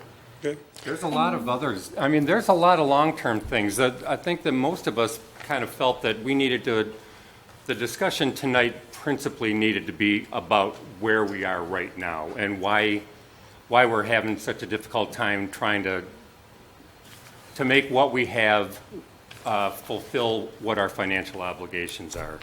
But there are plenty of things where, we'll be getting relief from bonds being fulfilled and things like that, so that we won't have these long-time financial burdens. Some of the things that we've acquired over time, we'll get relief from that. So that money can end up being applied into something more constructive, whether it's buying down what a millage might end up being, or reassigning that to some other constructive vehicle for something in the city. With Mr. Donahue in town, we're seeing all kinds of potential for redevelopment, things that'll actually transition areas of the town that really you don't get the kind of return on that area tax-wise. If you have a couple of old crusty houses and it's a field kind of a thing. When you look at the north side of town, is anybody imagining that the paddy wax kind of a thing is the best use of that property there? But nonetheless, someone will come in there and redevelop that as a comprehensive package, which will generate a great deal of revenue. We have a number of those types of scenarios that will end up kind of transforming what our budgetary needs will be, because we'll have some cash flow then. Okay. So, but as Mike had alluded to, this whole idea of the shared services kind of a thing, it all takes time. So, and you have to find people with deep pockets that are willing to invest. The difference that we have now that we've had over the last 25 years, where we were still ripe for picking because property was reasonably priced, people could have come in here and rolled the dice. Now there's a surrounding market here where it's a given. If people invest here, they're going to end up making money with that investment, because we have a market that will sustain anything that goes downtown that makes sense. So, and Rich, I'm sorry. Okay, I'm sorry to cut you guys off. I haven't spoken much, so I just want to dive in real quick. First of all, I think you're right. I think we need a bold idea. And I was actually going to propose later on, but it seemed like this was a good segue, a bold idea of combining services. I did the research. I spoke with the county. I also spoke with Lyon Township, and they're very receptive to having combined law enforcement. And I also spoke with the chief. I touched base with him, so he knew that this was something I was going to be bringing up tonight as well. I think after speaking with all the different resources that we have, it's a possibility that if we were to combine Lyon Township with South Lyon and our law enforcement departments were to combine, we would save $1.2 million, roughly. $1.2 million, which would mean we would have enough money to put toward our downtown, to put an SRO into South Lyon. I'm not opposed, or I am opposed to raising taxes when there's an option like this on the table, and something that we should have explored during our budget sessions, but we didn't. And now it's the 11th hour, and here I am bringing it up. I didn't think about it, or wasn't brought to my attention until yesterday. So I'm scrambling to get figures and numbers. 1.2 million is what we could have. And aside from saving money, I looked into the logistics. We have an incredible police department, and I wouldn't want anyone to lose their jobs. I wouldn't want to lose any of the safety that we have here. And I was reassured by Lyon Township, and I was reassured by the county that all of the police officers would be absolved. They would all be keeping their jobs, and also the response times wouldn't change. And the statistics show that Milford and Milford Township have merged, and their crime statistics didn't change at all. They actually improved. So I would consider Milford a sister city to South Lyon, and I think our statistics wouldn't change. Crime wouldn't go up by merging. I think our response times would be similar. Maybe it might suffer a minute or two. Chief, I'll let you speak to that. They would suffer tremendously. That's what I was going to say. Tremendously. Where did If go you from simply do the math, you can't put the same number of people in 36 square miles that are policing 4 square miles and expect the response time to be anywhere close. Not to mention the side streets in Lyon Township. I mean, And we've all that, driven through and that them. is There's a nothing million of them. against My the argument- services provided by the deputies or the sheriff's office. It's a wonderful agency. Mm-hmm. Just logistically, response times will go up by many minutes, not 1 or 2 minutes, by many minutes. I think what we should do, though, and this is just a proposal, I'm just throwing out an idea. I am opposed to raising taxes, but I think we should, at this point, pass the budget temporarily until we explore merging the departments. Go ahead. You can't pass it temporarily. We gotta either be, adopt the Either budget adopt it or you don't. or We can't make an amendment later on? We could make an amendment later on, but whatever we adopt as the mill levy tonight is the mill levy. I think that's what you You were kind of. can't, you can't get it higher, you can't take it lower after it's been adopted. Then I honestly feel like this is, and I'm just being full disclosure, I would not be in favor of raising taxes. I'm not in favor of raising the mill. I just think that this is an option we should have explored that didn't come up during our budget sessions. That is kind of a big deal. And you know what? I understand the logistics of having a higher response time, and there's contracts that we'd have to work out, but that's why we have attorneys, and that's why we have to sit down and work out the logistics and the terms and things that are not on the table right now. This is just an idea that I'm proposing that we combine our law enforcement. The With Lyon approval of Township. this budget, though, I mean, that just fixes the revenues. We don't have to spend the money, so, you know. And we can't combine law enforcement. You can merge. No. Well, we'd have to No, contract we with would either Oakland have to County. contract with Oakland County. There's two ways that I was told we can go about this. I spoke with Dale Cunningham with Oakland County, and he said that you could contract, South Lyon could contract and have the services of Oakland County, or we could merge law enforcement with Lyon Township. So Lyon Township would be sharing, and we would be sharing South Lyon's department with Lyon Township. Lyon Township contracts from Oakland County, so Right, how that's could true. we share a contracted department? It's a merger. You would be merging. You can't merge a non-contracted department with a contracted We department. have Union contracts. Right, we have the union contracts, and that's something that we would have to logistically figure out with our attorneys to get out of. That's a proposal I'm willing to make because I feel like if we're going to save $1.2 million, it's worth looking at. Well, You can argue with me all day, but go ahead and call Oakland County yourself, which is why I don't know why you haven't done that to begin I with. have called Oakland County, And and what I did you did hear? get a copy of Lyon Township's contract. Okay. But it would be separate in that the city would potentially contract with Oakland County. We can't combine with Lyon Township's deputies because they have a contract for those deputies to serve Lyon Township. Understandable, and I understand that. But what I'm saying to you is Lyon Township they are the ones who approached me and said, hey, we would be receptive to having our deputies and your law enforcement combined. That is exactly what they said. We could merge departments. And it's and nice honestly, that they said that, but I don't think that you can legally do that. right, we have contracts in place, we have unions in It has place. nothing to do with contracts, it's the fact that you're taking an entity that contracts for a service is offering to contract to us that service, and they legally can't contract for Oakland County. Lynn, listen, I'm thinking from here, I'm just throwing out the bold idea that we sit down with the county, that we sit down with Lyon Township and even just discuss feasibility. I've been saying this from the get-go that we should be discussing not combining departments for Lyon Township, but looking at fire and feasibility for fire department and police department having their own buildings so that we wouldn't have to have costs of two buildings.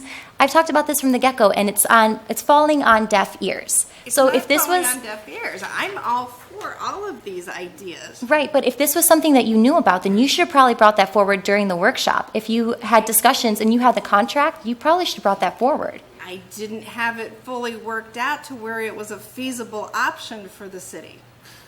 I think we should always be able to explore possibilities. So if there's the possibility of raising taxes for the city of South Lyon and the possibility of talking to the county, talking to Lyon Township, seeing what options we have on the table to work with them, work with our sister community to save money, why are we not exploring that instead of raising taxes? I didn't say that we're I'm not saying you exploring it. specifically. I'm just saying in general, this is something that we should have, as a council, explored.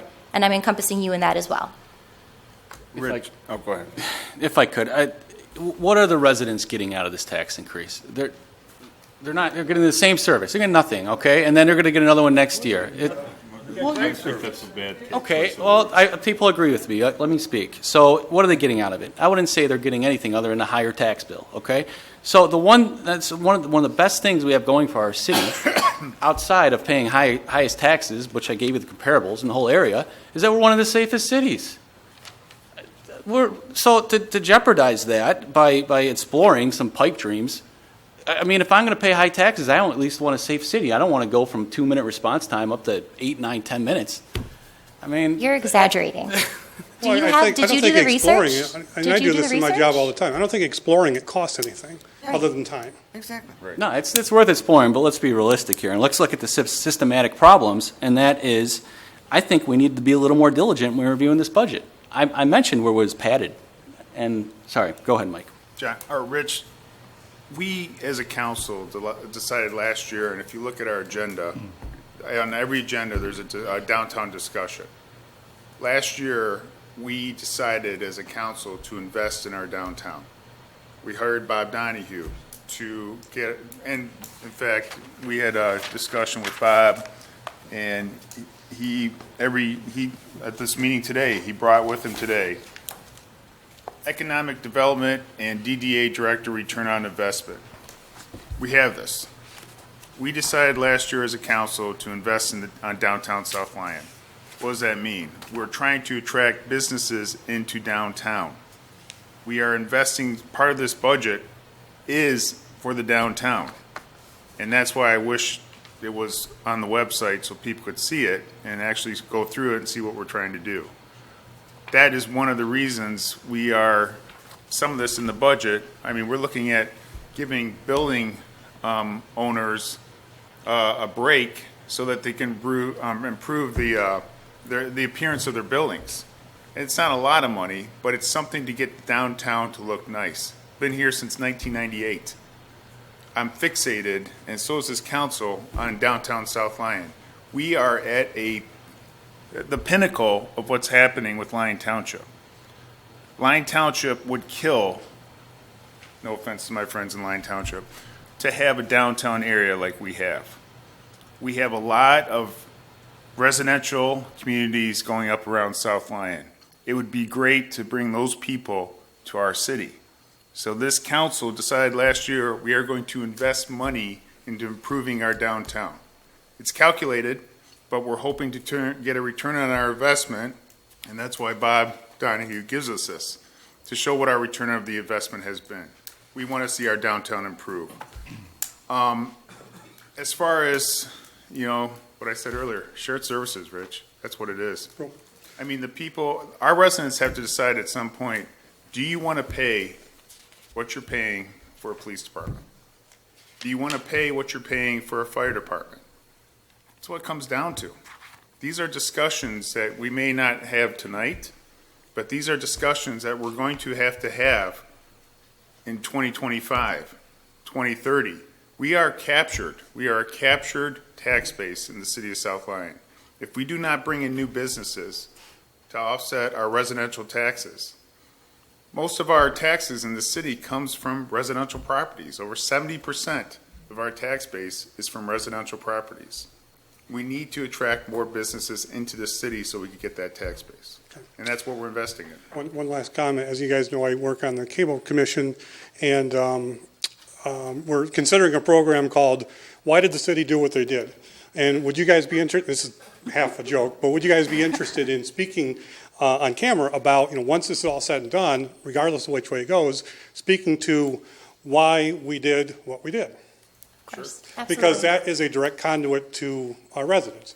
Not just because Channel 19, which only reaches a fraction, but because, it would be online as well. Well, for full transparency purposes, absolutely. Absolutely. Because everything we do up here should be transparent. There should be full disclosure, and everyone should be able to see and ask us questions at any time. Email us, call us, because we should have a communication with our residents. So absolutely, 100%. Cool.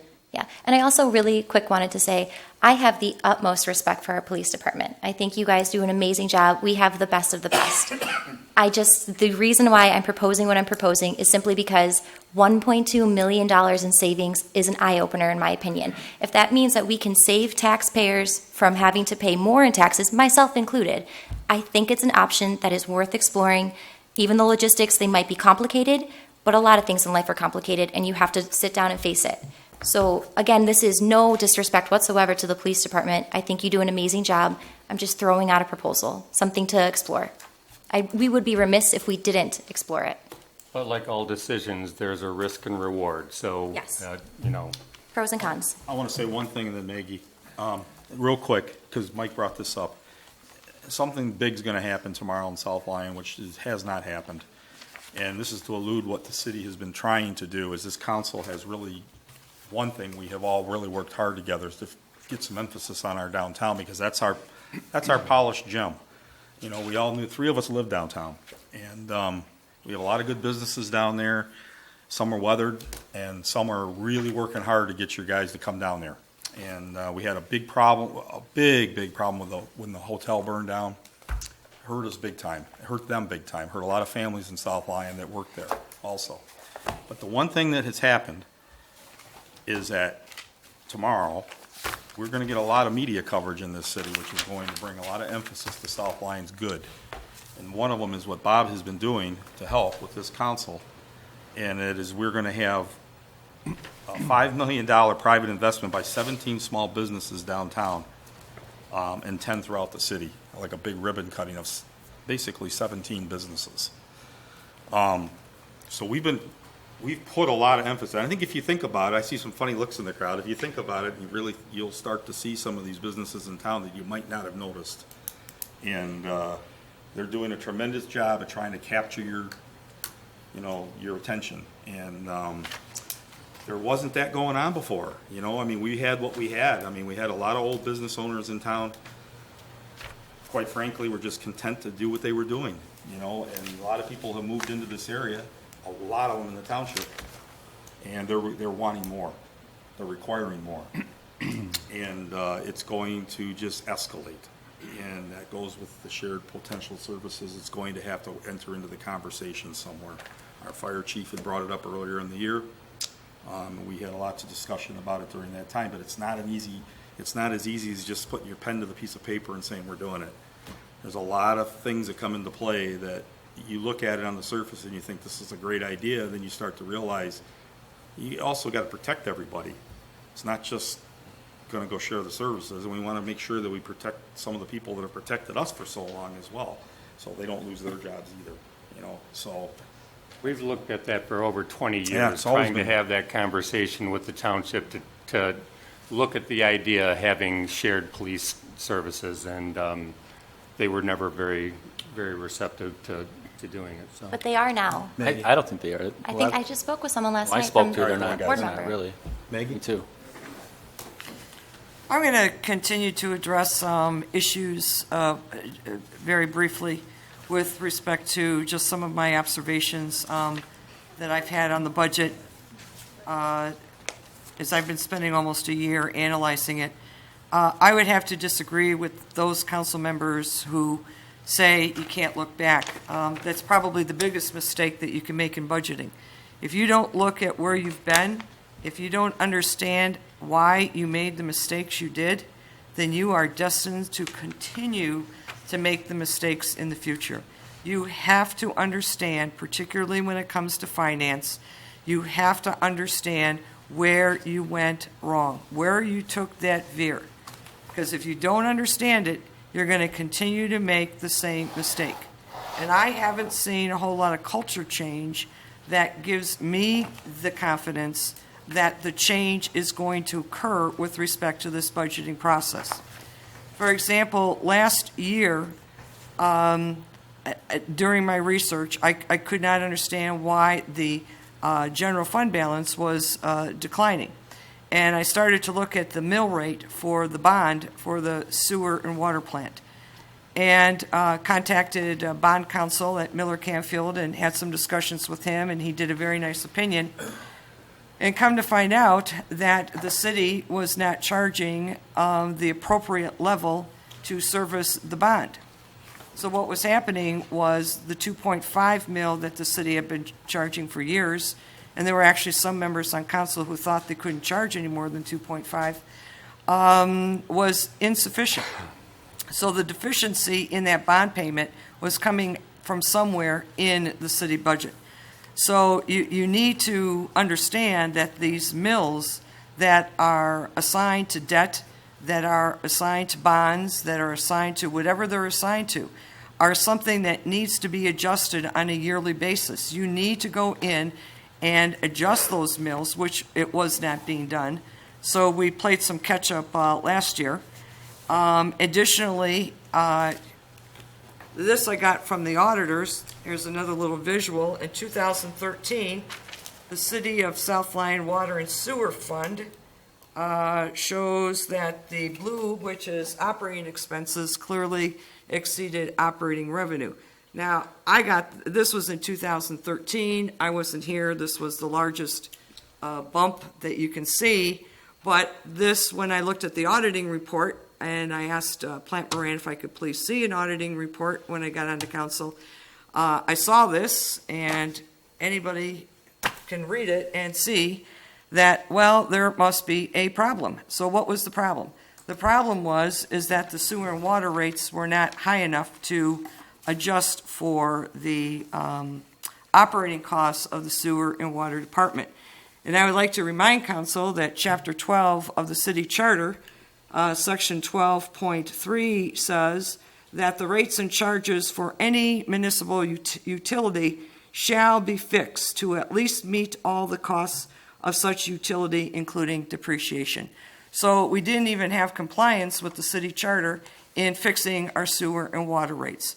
So I don't know if anybody would have uncovered that by themselves, but you need to look back and understand what happened, why it happened, and then move forward and make sure that it doesn't happen again. So for me, I'm not voting for the budget tonight. The reason is we have certain city contingent liabilities that have not been budgeted for. There is no plan to take care of the unfunded pension fund, which is approaching $5 million. This council had an opportunity several years ago. They had somebody apparently from MERS in here talking to them, but for whatever reason, they chose not to deal with the problem.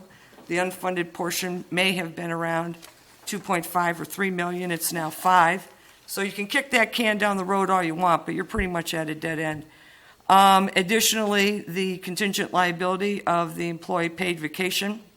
I was curious to learn at the last budget meeting that we have city employees that have untaken vacation pay. Apparently, the city has a policy that if you don't take your vacation, you get paid for it, and there are city employees that have rightfully, given it up, haven't taken their vacation in the year in which they were supposed to have taken it.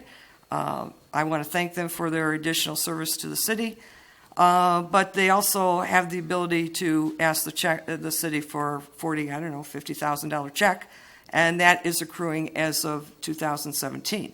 So I ask that maybe we stop this practice and basically institute a policy of use it or lose it. Whether or not that's going to fall on deaf ears, I really don't know. But that is a problem that should have been taken care of. I did ask for, I thought we were going to get some rates tonight regarding whether or not Michigan Seamless Tube, who was granted the tax abatement and is now in bankruptcy, that was a good deal. Whether or not they are receiving untreated water at $1.23, I believe, per 1,000 gallons. And I thought we were going to get a rate schedule tonight of possibly raising that. I didn't see it in my pack, so that wasn't done. Additionally, I have received no revised general fund revenue page 101. We did revise revenues on this page. I don't know how anybody can vote for a budget when you don't even have the current revenue page in front of you. I did not get a revised millage and assessed valuation comparison page in the budget. I did not get a revised general fund operations summary of expenditures. We did a revised police general fund operation 101 through 300, where we dropped the $25,000 off of the roof. Haven't seen that revised page. This budget also includes a 3% raise for all employees. That does not mean that all employees will get a 3% raise, because that still needs to be voted on. But I really don't understand why you would budget for a raise that you haven't decided what you're going to give. By the way, the current inflation rate for the United States is 2.2. I would encourage everyone on council to take a look at this before you start voting and handing out raises 3% or higher, because I'm not going to vote for any raise unless it's around 2%. So I think I've said enough tonight, but I will not vote for this budget under any circumstances. Okay.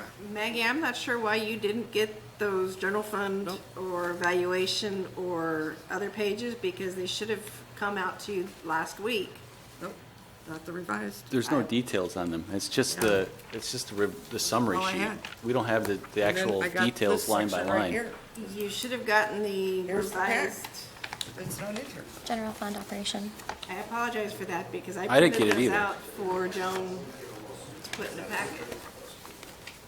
John just said he didn't get it. I mean, did either. I don't all we remember got was an seeing overview of what the change, and then the note said, change it yourself. It says right here, where'd it go? That pull out the page, basically, I'll paraphrase, I don't have it in front of me, pull out the pages that were changed and fix it yourself. I mean, I can't vote on that. Well, if you don't, Joe, you, when we originally redid the entire budget books, did not drop yours off. Well, did anybody else get the same Yeah, note? everybody Yeah. had dropped theirs off originally. No, I'm not talking about dropping it off, got the same note. I didn't know to drop it Everybody off, you would have never gotten contacted me For the about second that. round. Yeah, is that mine? This is me. I can only but- do Oh, yeah. so Oh, much short thanks. of coming to your homes. Yeah, I've got it. Attached, please find the updated pages for your budget book based on changes from the budget workshop. Please remove the existing pages and replace them with the corresponding page which is attached. That has nothing to do with a binder. It's saying, take out what you changed and figure it out yourself. I mean, Well, each page is labeled with what page it is, Oh, my- Joe. I didn't realize you needed There's the handheld information like that we that. decided on. but in the then it budget doesn't have the meeting. details either. It doesn't have the breakdowns of line by line. It's a line item budget. What do you mean it All right, doesn't have a everybody go. Let's breakdown bring of this- bring line this by back. line? Let's bring this back. For God's sakes. Can I just add a little? If need, yeah. That's okay. Some of the things I'm looking at are how do we increase our income? And one thing was not picking up leaves anymore. Did you? That is taken out of the budget already. Was it taken out? Yes. That's what I'd like to know. The other thing is Maggie suggested, when we were looking at the solar energy thing, that maybe we rent the land to DTE instead of us making all the investment, us as the city, and getting rent for that land, and let them have the expense of the solar energy. And I hope something's been looked into that. I've reached out to my contact at DTE, and I'm attempting to set up a meeting, but renting land from the city is not the highest priority of DTE, so as soon as... I'm just curious if Right, things were acted on, that's all. Yes, they have been acted on. To get more income, that's all I'm asking. Thank you. One of the most frustrating problems with this council is that you spend hours and hours and hours of your time trying to put together something that actually works, where we don't have to raise taxes, that we can get our services for our residents. And then what happens is when you think you're trying to make progress and you think you actually are at some of these budget meetings making progress and making cuts, you finally get to a point, and I don't think there's any way we could pass a budget tonight because of questions that some of these council members still have. You get to the point where you think you've made some progress, and then you take 5 steps backwards when we're in front of a camera. And that's what's happening tonight. It is one of the most frustrating things I've ever been involved with, trying to get stuff done with this city, especially with this council. Our job is to work for you. And I think a lot of people don't understand that we do put a lot of time into this. We put a lot of time trying to work for you. And the only thing I can suggest going forward is that there's more community involvement in what we're trying to do. I mean, normally at our meetings, we have 3 people. Same three. Same 3. It would be nice if we're talking about taxes, and again, we've got to work on trying to get this out more, because it would be nice if there was actually a proposed budget that people could look at and we could get feedback on before we're sitting in front of you tonight trying to decide if we can pass a budget, because we have a timeline. We have to have a budget passed by when? Lynn? Tonight. Tonight, if we don't schedule a special meeting between now. Oh, it's got to be tonight. Charter tonight. Yeah, it's The got to charter be tonight. states it has to be at the second meeting in May, no later than the second meeting in May. Mike, I requested that to be uploaded, and I was shot down. I wanted it available on the website. I texted Lynn, and I asked at the last budget meeting, and there wasn't much support for it. Well, I'm telling you, you have 100% of my support, because I never want to be in this situation again. Where we're at the last meeting that we have to pass a budget on, and there are members on this council that still have questions and will refuse to vote for a budget, knowing that we have to pass it tonight. Listen, I It's hear unfair. you. I'm sorry It to is interrupt unfair. you. And I hear what you're saying. The information that I have tonight that I just brought forward about the 1.2 mil that could possibly be saved, that wasn't brought to my attention until yesterday when Lyon Township reached out to me and said, hey, just so you know, we would be receptive to the idea of combining law enforcement. And I said, okay, that's something to explore. If I had known, I'm not the type of person to sit back and just wait until the 11th hour. I would have loved to have this information 3 budget meetings ago where we could have talked about it, dissected it, discussed it, sat down, maybe looked at the feasibility of it. If there was other information that could have been brought out by the township or by the county, when I spoke with them on the phone today, both parties had said, we would love to sit down with you, and not me personally, but us as a council, and discuss feasibility. Right. And this is the 11th hour. If I had known weeks ago, trust me, I would have been the first person to bring this out. The point I'm trying to make is that in order to pass this budget, we already have 2 council members that are going to vote no. The other ones that have to vote on this are going to be vilified on Facebook, in the press, because we are now at the point where we have to pass a budget, otherwise we are going to be in serious trouble. Knowing all the work that we've already put No. into trying to Yes, find this stuff. that's my whole point. Well, but the problem is that they're only able to vote no against it because there's 5 responsible people we up vote- here. No, if I could lay it on the line and be real with people here, My point is this, if we Cutting through the vote this bowl. budget down tonight, what's going to happen, Lynn? I'm trying to interpret a line in the code that says failure to adopt such resolution within the time herein set shall not invalidate either the budget or the tax levy therefore. so it's continued resolution, That's a basically. continuing It's not- resolution. Yeah, it's not the end of the world. Let me be real for people here. I've been on this council 6 years now, in this year. And every year, it has been, we've met and had a budget workshop about one night, and we usually spend 3, maybe 4 hours.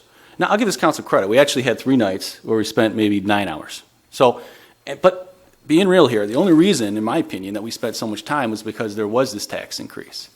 If there weren't 2 people on this council pushing for accountability, I think it would have been rubber stamped, just like the last 6 years I've been on this council. And as I mentioned, you know, I kind of want to beat myself up a little because originally I voted for the budget the first 4 years, and then I started wising up. I started, we've been doing things wrong.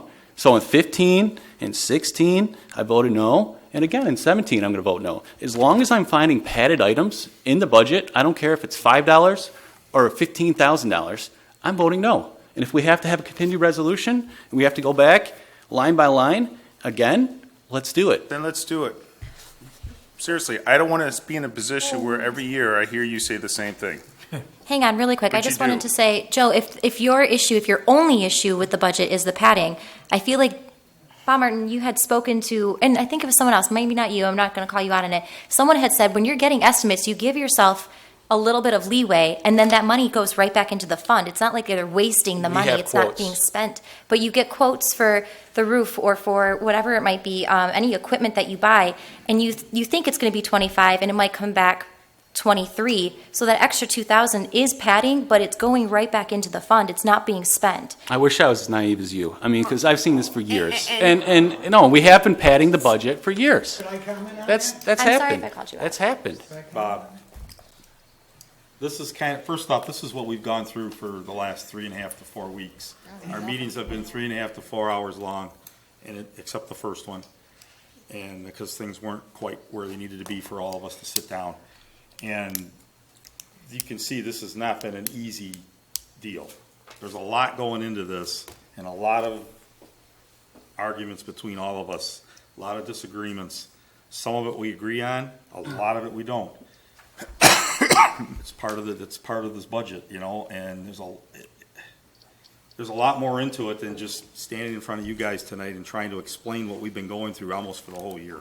You know, I mean, in a couple hours here, unless you guys want to sit here for the next 4.5 hours with us like we've done before ourselves, we can do it. That's why I'm letting everybody talk, because this has to get out. People got to hear what people are thinking, you know, and I wish people wouldn't make it personal, because they are. You can say they're not. It's not personal. I think. Joe, I've been did doing I this even for say 6 you? years. When I you didn't even don't say have your a name. response and you have to call someone naive, I that did. just means that you just got shut Mary, down. No, I didn't even say anybody's name. I'm so just point saying, taken. I'm just trying to rebut your point. So- If that's your issue with the budget, No, the issue. All right, let's and go I'm to giving Bob. you Fine. I just want to response. comment about, if I may, to a department head that has written budgets for a long time here. We work on our budget the entire year, but we really start focusing in on it by the end of, middle of December, end of December, and we really start putting together numbers that we've accumulated over the year. The number that you refer to, Joe, as me padding or baking was achieved by getting a number from talking to probably 5 or 6 different developers. Some are as low as 124, but that's a guy you're standing in a field talking to a guy that you call up who actually sends you a quote that's 156. Okay. And so I take 2 or 3, I put them together. I say, okay, I don't want to have to come back to the council. I'm going to try to fix a sewer line that has deteriorated. And if I put this number in, I'm pretty sure that I can hit it or be below it and try to satisfy the residents of the city. But to be absolutely 100% brutally honest, this sewer line could have been repaired with the passing of the SAW grant that was voted against by the council. That was $1 million grant that Mr. Rizzi, you voted against. No, that's true. It's more complicated than that because you have to put I money don't in as doubt well. it, Joe. So I'm it's just- But there's 2 sides to every All story. of this is more complicated There's than what it's everything been. that's very complicated. No, well, I mean, we could go line by line. I mean, that's one example. Right, but I wait, mean, I'm just trying to defend Yeah, how of course. I come up with a number, but I live in this city, I raised my family here. I take offense to think that I bake something, because that tends to make people think that I'm doing something illegal or wrong, and I've never, ever considered ever doing that, Joe. So Okay. to the council, I know how hard other department heads put numbers together and bring forward to Lynn or past council, city managers. Very tough work. And we're doing this during the same time we're running our departments, so I just wanted to comment on it. so what's next then? Oh, sorry to interrupt. Go ahead. I didn't see you standing. Do Yeah. you need my address again and my name? It's Kim Robbins. Nope, Okay. I'm good. I have to pull it up again. My pen broke, so I have to take notes on my phone. I wanted to ask if you get the cash flow that you're talking about from the businesses, if we bring in all these great businesses and our taxes go up, then do our taxes get cut? Because I've never heard of a city cutting taxes. So that's my number one. I appreciate your ideas, and I think that for us to move forward, I think we need to bring all ideas out, even crazy ideas, because sometimes they're the best ideas. So I appreciate you bringing it up. I don't think that we need to be disrespectful to anybody on here. I think that the tone that is coming out is definitely heard by all of your residents. I am ashamed to go home and show my daughter this meeting because she behaves better, just saying. The vacation time process should be changed immediately to eliminate this potential unknown cost. Contingent liability. Because we don't know. Next year, somebody could hold back more weeks. That's a little crazy. We have a 1-year leeway on our vacation that we can carry over. I get that, but that's a little crazy. And I wanted to know if you guys did a committee for the potential cost savings of bidding out your health care for the city employees for high deductibles, because I work for an area community college, local community college, and we did this where we had extremely high deductibles, and they've helped us with HSA accounts, and it has reduced the cost so significantly. So I was wondering if you looked into that. Everyone will freak out because the deductible is very high, so you'll have to work around that, but it does save quite a lot of money. And have you done an analysis about the wages for city employees? Because the same school that I was speaking of did that for us, and a lot of us were red circled, which means I haven't gotten a raise in a while as well. But it really shows what's going on in other cities and what you're getting paid, and it shows your employees really what their benefits are worth. Because unless you show them, hey, we paid $27,000 for your family of 4, they don't see that as a part of their wage package, their benefit package. And I wanted to speak to your comment about Lyon Township, and it's not apples to apples. It definitely is. Because people are coming to look at my house, are looking down the street at Saddle Creek, 10 away, and I get what you're saying. I don't need you to correct me. I understand what you're saying. But when somebody's looking at my Carriage Trace house, and somebody's looking at Saddle Creek house, their bottom line is a hard cap. We don't have, let's take a vote, let's roll $250,000 down. It's a hard cap. So just so you realize, us voters feel that way, because we're seeing our houses not being able to be sold as quickly. We have homes in Carriage Trace. It's unheard of that the sign even stays for longer than 5 days. So that's my opinion on that. No, Thank you. I do understand that. What I'm saying is the way they tax is different than city, and they offer completely different services. Totally different services. In a township. So while, yes, residents do look at the bottom line, the taxes and the way you get there are different. I agree, but when somebody looks at my house and then they are told by the real estate agent, oh, well, you can afford a $400,000 house in Saddle Creek because your taxes are this much lower. They don't live here. They don't know about the police coming through my neighborhood every day, 2 times a day most of the time, waving to the kids and talking. They don't get that. They look at the bottom line. So I just wanted to say that to you, that I do understand that. Thank you. I just wanted to say that I haven't said anything up here that I haven't said in the past year or in the budget meeting. So none of what I said tonight should come as a surprise to anybody on this council. I know I'm outvoted a lot, so I don't expect anybody to jump on my train when I ask that maybe we ought to have some fiscal discipline to the budget. I don't have that level of expectation, but I'll present the idea. So nobody has heard anything that I haven't said before. Additionally, with respect to the business income, the issue really is not necessarily the income coming in from the businesses in the downtown area. What we didn't want is to have, for the past 20 years, 15 years, it could have been done on this council, but it wasn't until the past year and a half, where Bob Donahue, we got an economic development director to begin taking care of what I called the Dust Bowl. When I ran for city council, I ran specifically on a platform to improve and work in the downtown area.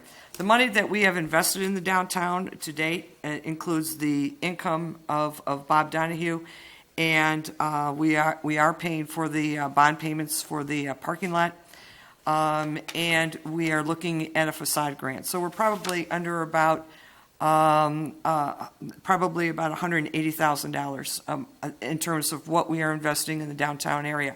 What we're going to get out of that is a vibrant economic downtown, meaning we will have businesses that are viable and we can begin erasing the images of the Dust Bowl and the days that they literally called it a ghost town, which was not that long ago.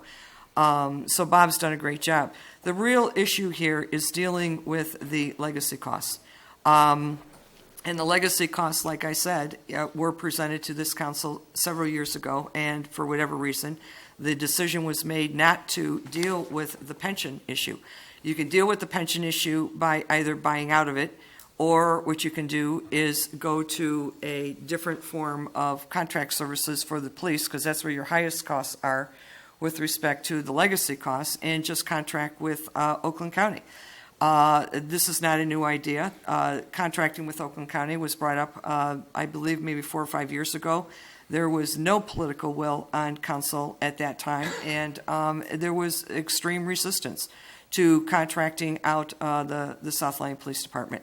So it's not a new idea. It's just not an idea that never grabbed a foothold. So maybe now the realities are changing, and certain individuals on council are more willing to take a look at some of those options.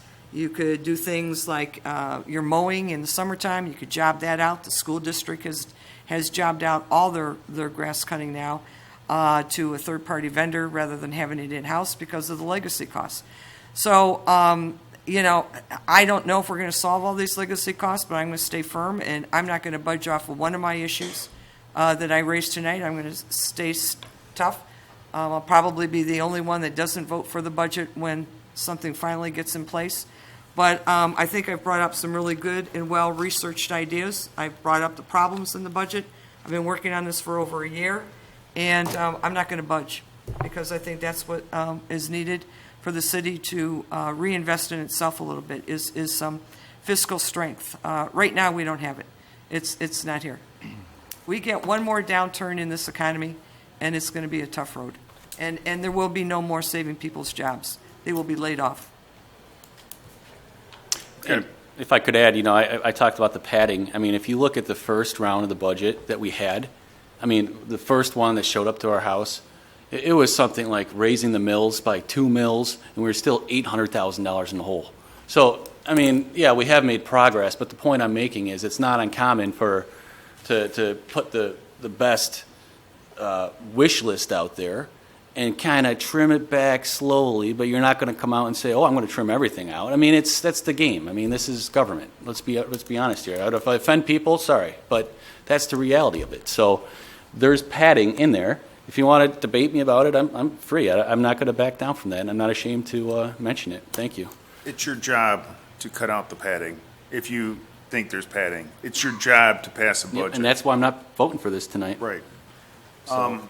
This pension that everyone keeps bringing up at this council, too, in particular, in 2009, this council, in 2011, I think, this council brought in a representative from the pension board, and we were told, based on their numbers, not numbers that we could validate, we were told on their numbers, we would have to superfund the pension.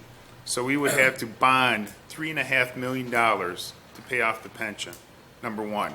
So that had been an additional cost on the taxpayers at that time. Number two, we would have to take it to the voters of the city of South Lyon to get out of the pension. And number three, the city manager that we had working on this was fired. So it's not like this council has not been addressing this issue that has been brought up.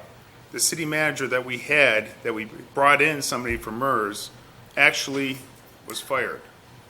So I'm a little insulted that there's been discussions that we're not doing anything, especially when we're putting in the time trying to get this thing done. Which was late in 2012, so Right. for 13 to end up blowing up like it did was because people didn't have an understanding. Right. $250,000 projected deficit that was brought up.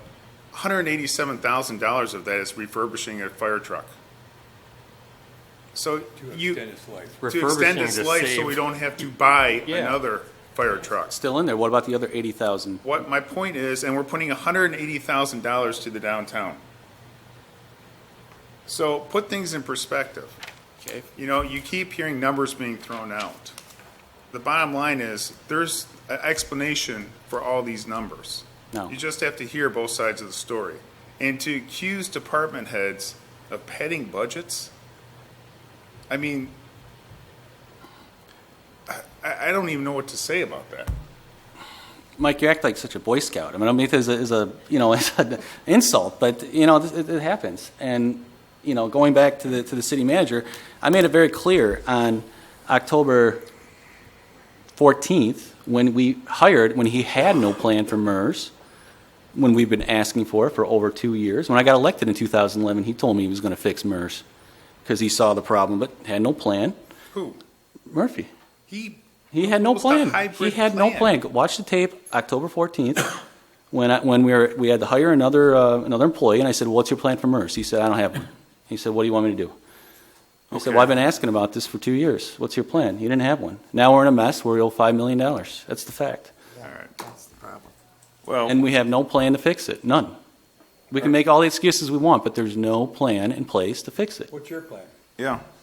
Well, that's what I was asking for Lynn when we interviewed her. My plan is I'm going to look to the person who gets paid close to $100,000 and say, hey, how are we going to fix this? Joe, you were on the council when 3 proposals were presented to us on what to do about MERS. Yep, and there was no definitive answer from council. That's not on me. I mean, that's the city manager to make their advice and their guidance You're just and to saying steer that- us down the path. You're just That's saying why we that- have a city manager form of government. You just said that Mr. Murphy did not present a plan, that he had no No. options for you. No. He presented 3 options. He went to and then MERS. was He said fired. how we can fix it.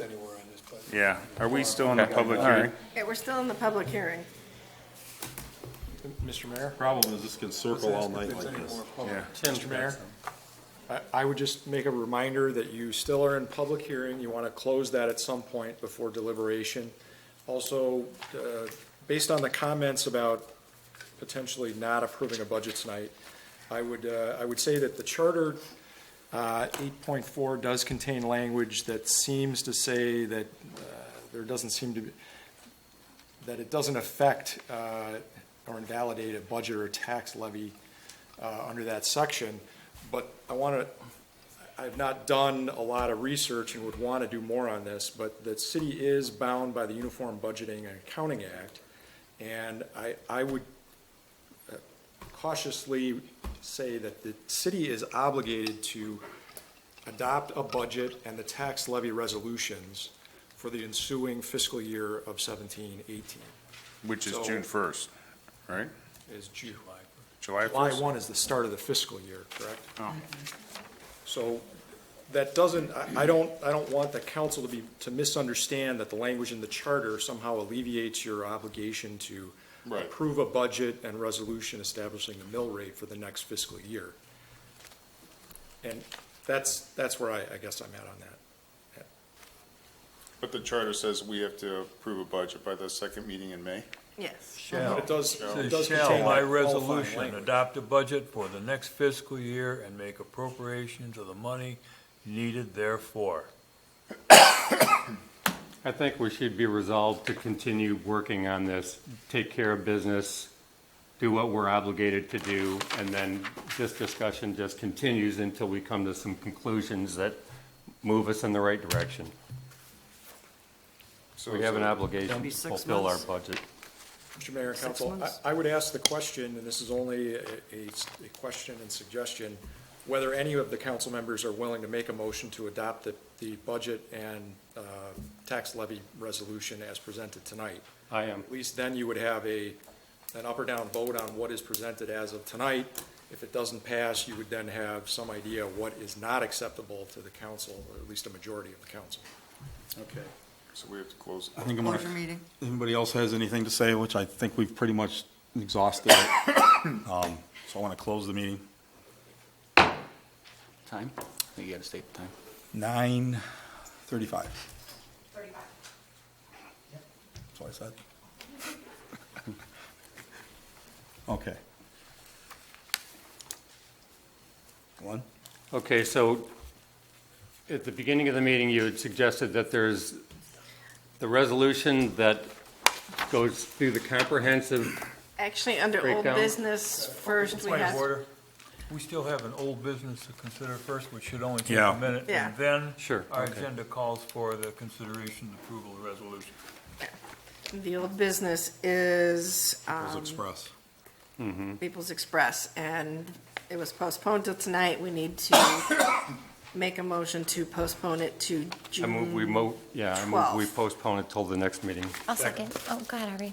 All in favor? Aye. Okay. All right. So there's the two documents that need to be, or two resolutions that need to be approved, correct? Correct. One is a resolution adopting the budget. One is a resolution adopting the mill The levy. breakdown, yeah. Give me a second. I don't see the one that's, is this the one that's got the budget? Oh, okay. The one that you'd set on the table, okay.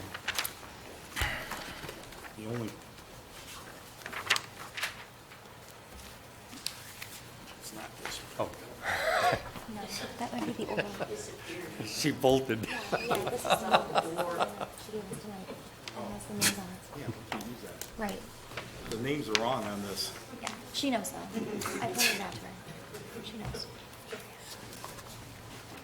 Mary, who seconded? Harvey. Where'd Lynn go? She saw a tax increase and ran.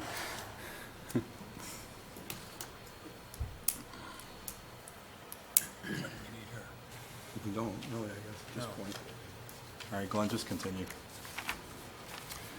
All right, I'm going to move that we approve the, oh, here she comes, okay.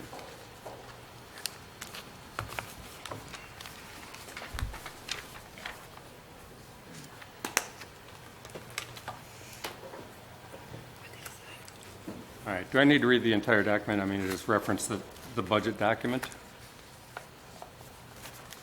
Who can answer that?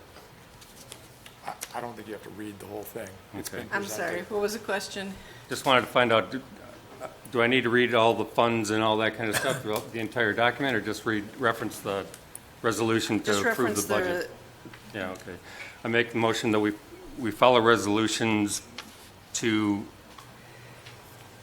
adopt the proposed budget for the fiscal year July 1, 17 through June 30, 18, as reflected in the resolution.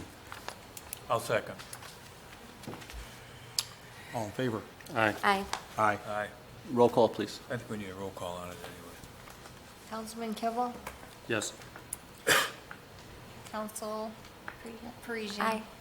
Yes. Councilman Rizzi? Nope. Mayor? Yes. Councilman Waddell? Yes. Councilman Kramer? No. Councilmember Kurtzwell? No.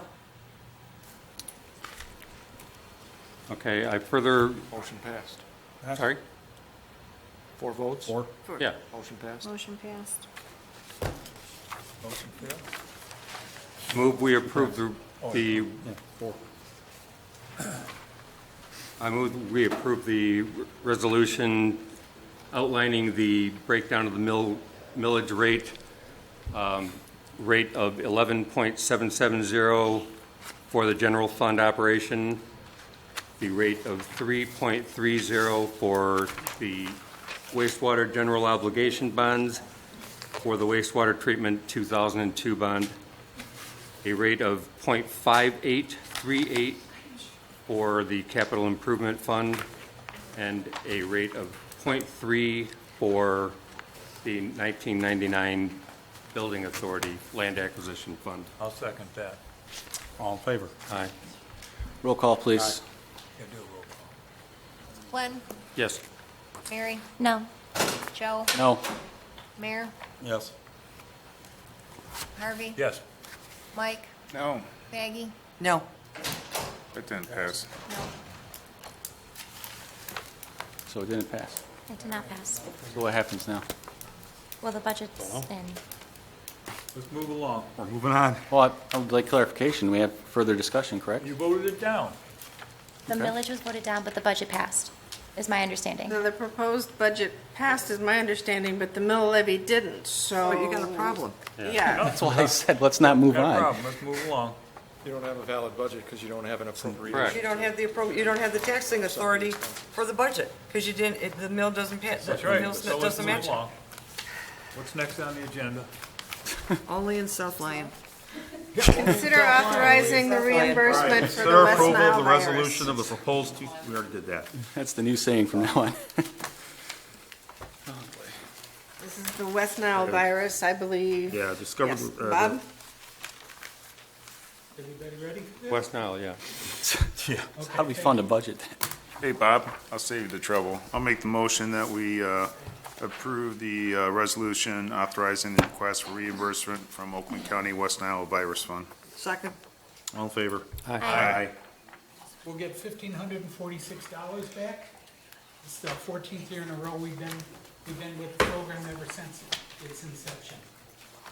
That was a very compelling argument. Thank you. I like to argue once the vote is over.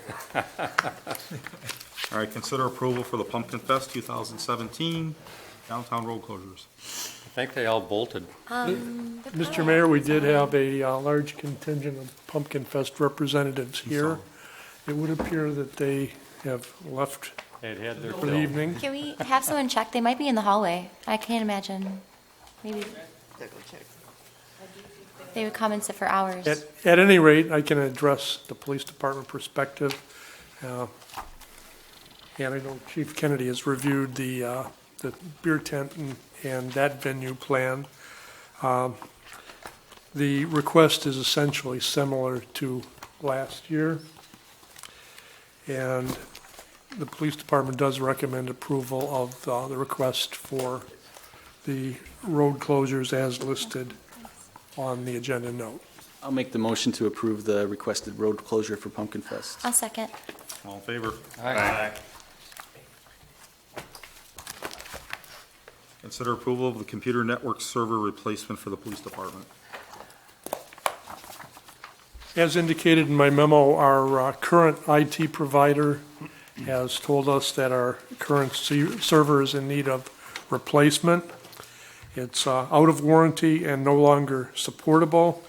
If a repair were to be needed on the current server, we would be in huge trouble. Right now, any service that is performed to an even minor service takes longer because of reboot times and issues that I won't claim to understand, not being an IT person. However, we were able to get a bid of $4,626.60. We went back to the well once on that and got a reduction. The first quote was $4,791.84. There are obvious advantages to sticking with our IT provider rather than going to yet another vendor. But just to do our due diligence, we did that also. We went with JW Tech just to get a ballpark figure. And they told us that a server that they could provide, which would not be necessarily commercial, but more of the home build variety, which Visicom, our IT provider, recommends against, would be $3,900. That did not include the server licensing, which was quoted by Visicom at $387.78. So all of that tells me that, especially the second bid we got from Visicom, is right in the ballpark. It's under $5,000. We are not required to go out for formal bids. And the money that is requested for the replacement server is in our current computer budget. This is off-the-shelf hardware too, not something that's special configuration from some vendor. So. That seems to have been a problem with the current server as well as the one that JW Tech would have done. That's why we're requesting to go with Makes sense. this server from our current IT provider. Chief, is this under warranty as well? Yes, I'm sure this will be under warranty. I'm not sure what the warranty period is, but Okay. let me No, see if just it's on here. curious. I don't remember. I didn't see it. Yeah, I didn't see it in the literature, so I was just wondering. I happen to have an expert in the audience. So, Lieutenant Slovik, do you know anything about the warranty? No worries. I was just throwing it out there. Just wondering. Okay, thank you. No problem. Well, I'll make a motion that we approve the bid from Visicom Services for $4,626.60. I'll second. All in favor? Aye. Aye. Opposed? Consider membership in the Oakland County Cooperative Invasive Species Management Area. This was brought forward, have started having regular meetings with the Trailway Asset Committee on a monthly basis. We're meeting, I think it's the first Friday of every month. And one of the things that has come up in our discussions, and Bob and I had discussed it last summer as well, is the invasive species that are coming up along the trails, spreading into our parks, things like that. Phragmites is the biggest one that the county is concerned with right now. What they've done is put together a cooperative group of communities that can then apply for larger federal grants than we would be eligible for on a smaller scale. There are some pros to being part of this group. There are some negatives. Negatives, if we move forward with joining, it, when we decide to apply for a grant as part of a group, we can't back out once we've committed to being part of the grant. So we'd still have, even if we decided not to participate, we would still be required to pay our share of the matching funds. But it is a non-exclusive group, so any kind of grants that we do apply for invasive species, we don't have to do just through this group. We can do them still on our own. We get to choose which grant applications we want to be on, which is a good thing, but then we also can work with other communities and get lower prices on different types of organic and chemical pesticides to get rid of the invasive species, and also come up with ways to eradicate it better throughout the county. I think membership in this group would be of a benefit to South Lyon. There is no cost to it, but whether we move forward with the membership or not, I will still be participating with the Trailway group and probably working with the SISMA group. Is this preemptive, or do we have exposure already? There is already areas of Phragmites along the trail. I've been working closely with the Village of Eagle Heights Association. Phragmites have taken over a huge portion of that wetland. Yeah, right behind that them, place, yeah. and it's encroaching on their backyard property. So Knowles will probably suffer that too. Yes, and they have requested us to participate in either a state or county program, and if they do that, they can get funding some of these associations on their own then, just by having the city support it at a bigger level. You just got my vote. Yeah, right. I mean, we have no exposure then, really. So. Yeah. Lynn, did you attend the meeting on May 11th by chance? No, I did not get a chance to attend the meeting on May 11th. Do we know any other communities that are involved in this? Lyon Township is involved in it, Milford Township, the city of Milford. Okay, so this is pretty common. I'll make the motion then that we approve the membership for the city of South Lyon in the Oakland County Cooperative Invasive Species Management Area. I'll support. Okay. All in favor? Aye. Aye. Thank you. Bob, downtown. Quickly, just a couple items. Regarding the budget, just a note, investing in downtown going forward, there are some studies available. The source is Place Economics.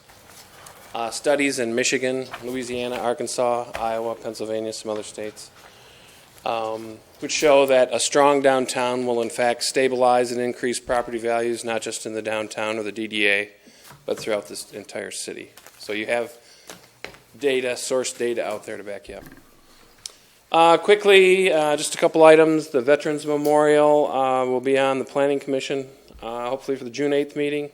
We'll come to City Council June 12th, hopefully for final approval so that they can begin funding and have the new memorial in place for Veterans Day, November 11th. The ribbon cutting tomorrow, which I put information on your desk in front of you there. 10 o'clock tomorrow morning. A lot of media coverage. Looking forward to that. Hopefully some of you can make it.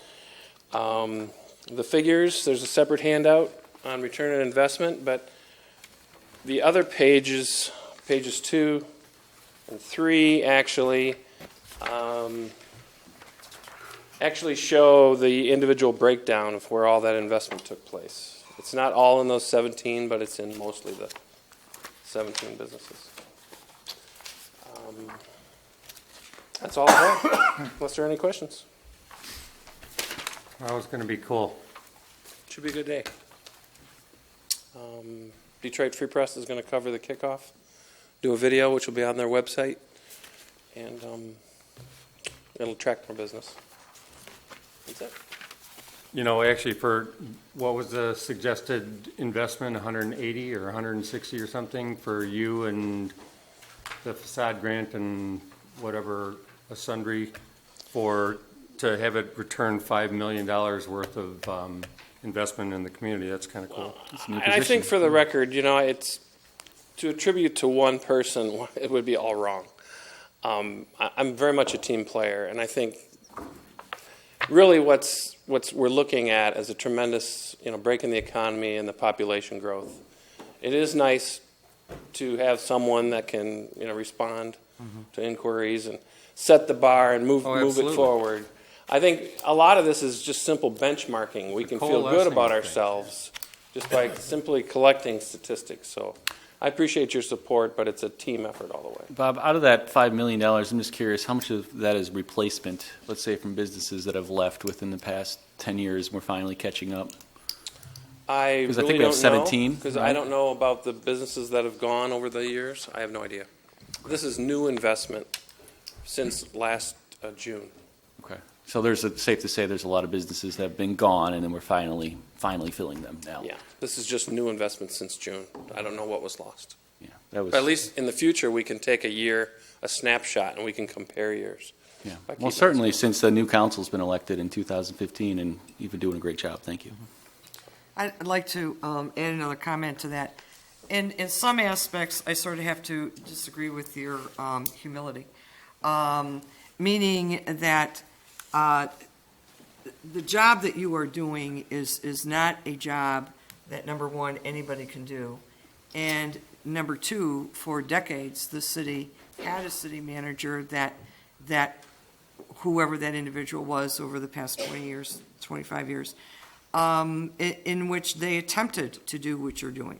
And I think my position has always been is that you need a separate individual that has the specific skill set and someone who is working that downtown 40 hours a week, if not 50. You can't place that kind of skill demand on an existing city manager that is already spending 40, 50 hours a week. So when you don't hire the professionals to do the job, you get the downtown that you've had for decades. So bringing you in clearly, I think, validates why I ran for office, validates why I said you need an economic development director. Maybe other people on council said it.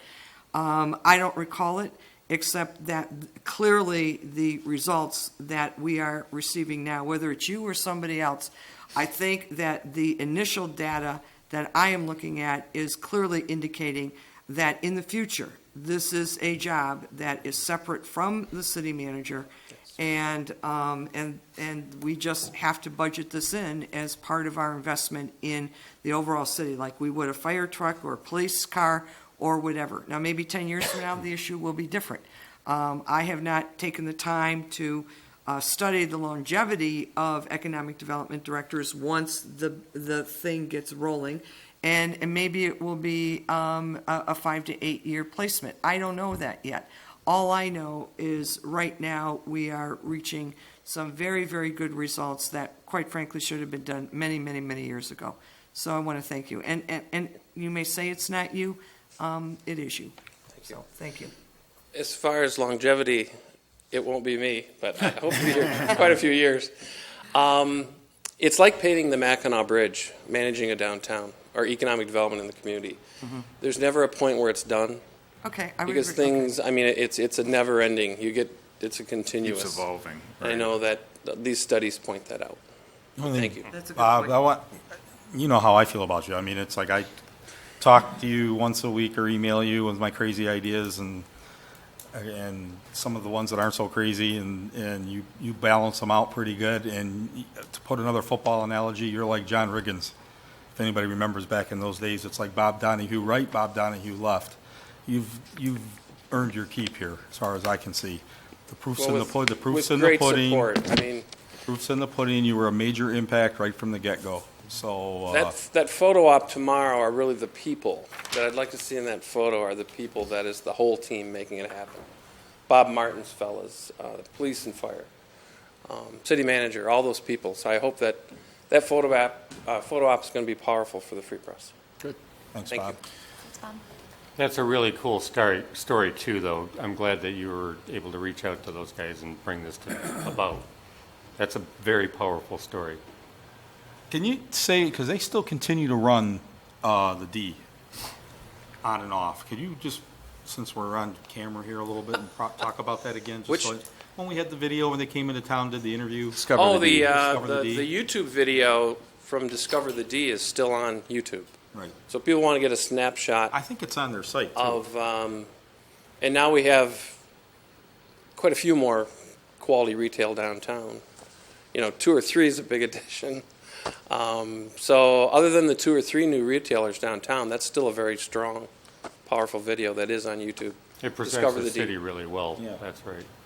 And so hopefully this Free Press video will go to YouTube and be on the Free Press website as well. Thanks, Bob. Thank you. Thank you so much. Okay, manager's report, Lynn. Okay, first thing, I would like to apologize to the council. I let my headache pain get to me, and I became out of control and lost my temper, and I did accidentally use the Lord's name in vain, and it's not something I do unless I really don't feel well and lose my temper, and I apologize to the council. Wanted to let you know that last week I was at the quarterly MMRMA State Pool Committee meeting, and at that meeting I was selected as the chair of the committee for the next year.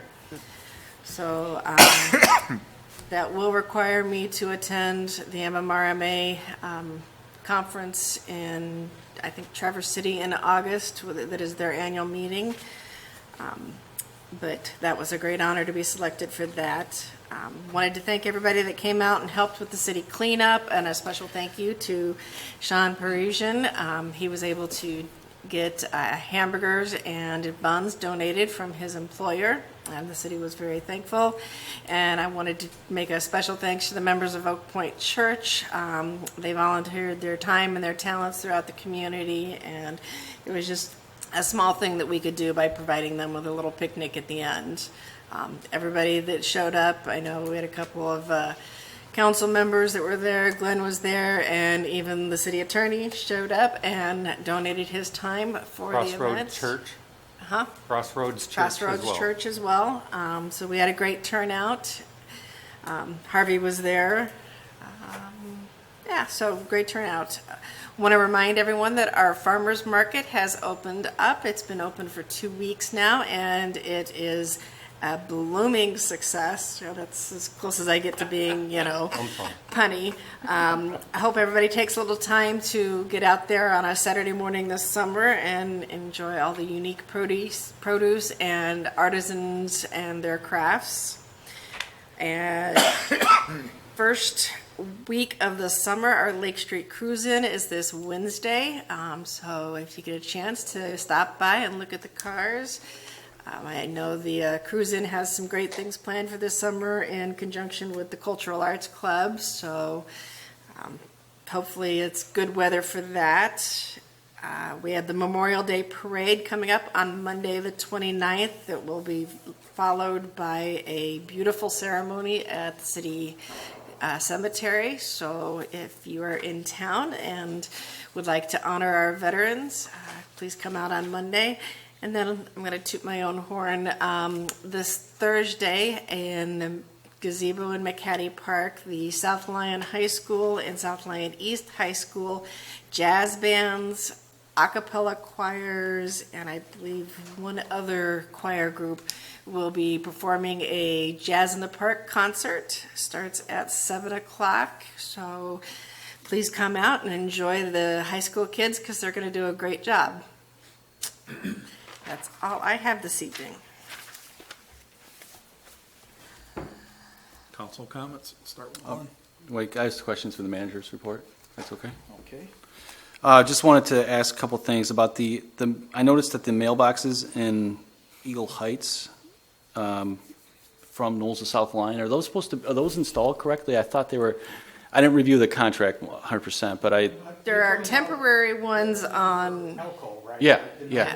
There are temporary mailboxes. Are they supposed out to be there. in Eagle Heights, or are they supposed to be in Elko's It's development? actually in Elko's property where they are. Okay, I just wanted to make sure that that's where Yep. they're supposed to be, because it looks like they're in Eagle Heights entrance. Yeah, and those are just temporary until phase one is built out. Okay, but it's his property. That answered my question. Also, I noticed that the city council meeting was not uploaded for May 8th on the website. As someone mentioned that to me today, Lisa has the videos on her computer, so I'll have to get it from her tomorrow morning when she gets back from her vacation, and I can load this one and that one at the same time. Okay. And then just, just a quick comment. I wanted to say I appreciate the apology. I don't think there's any apology necessary. This is a very heated time, and especially when it comes to the budget. Quite frankly, I think you were kind of left a big mess for over a decade, and now we're finally starting to clean it up, and it's tough. I mean, this legacy cost, like I was alluding to earlier, have been around for years, and now it's finally starting to catch up. So it's understandable. I appreciate you, apologizing. So thank you for that. I did want to ask about more technically, though. Now, the way I understand what just happened was we passed the budget, but we did not pass the millage rate to basically fund what we passed. I think there's some gamesmanship in there, but that's a whole other story. But my question is, with that being said, we don't have enough money to fund basically what's in the budget. So what are you going to cut? What is your plan? Because obviously we're not going to be able to pay for what's budgeted. So I'm kind of curious as to. Well, my can I just plan speak right really now quick? is to look into the legalities of whether we have to come back and provide with a new budget that either meets the mill levy that's in place currently, or provide you with a budget for a reduced mill levy lower than what just didn't pass. Because if we're at the current mill levy, I mean, there's only two options. If At the current mill levy, we're $490,000. That's what I was going to say. So either we're going to have to dip into the fund balance, or there's going to have to be cuts, or you bring it. I don't know. That's There would why have to I'm. be both, because I would not cut into the fund balance that much. And if the council will remember, when we went into that first budget work session, my comment was, this is where we're at. The next step is to either cut people or services, and the council said they didn't want to do either. Well, that's where we're at now. Okay. I was just looking for clarification in your direction. I mean, like I said, I have some ideas where I think we can cut further. I'm willing to bring that to the table. Like I said, I think we have some more at the attorney. That's about $35,000 there. The raises, the 3% raises. I mean, we can get a little closer. To clarify, on the attorney's line item, it has been significantly reduced. It is down to $129,000 between the administration and the police, and the retainer $129,000. itself. The retainer itself is $108,000. $108,000. So we got $21,000 to play with there. Well, and that's saying that we don't do anything in the tax tribunal. No, I mean, we already started reducing the meetings that he goes to. And that was I acknowledge that, and I appreciate that. His retainer isn't the offset.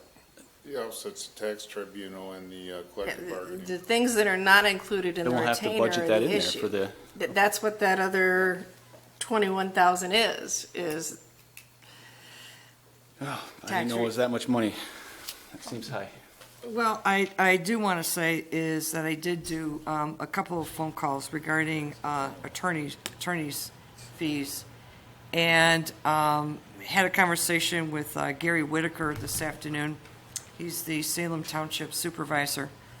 I've known Gary for a while. He's a great guy. He's done a great job over there in Salem Township.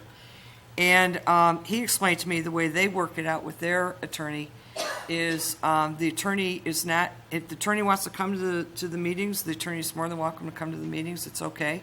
But as a general practice, the attorney is not paid to come to any of the meetings unless there is a very, very specific reason, like he said, you know, the attorney was at their last meeting because they were going through an ordinance or something like that.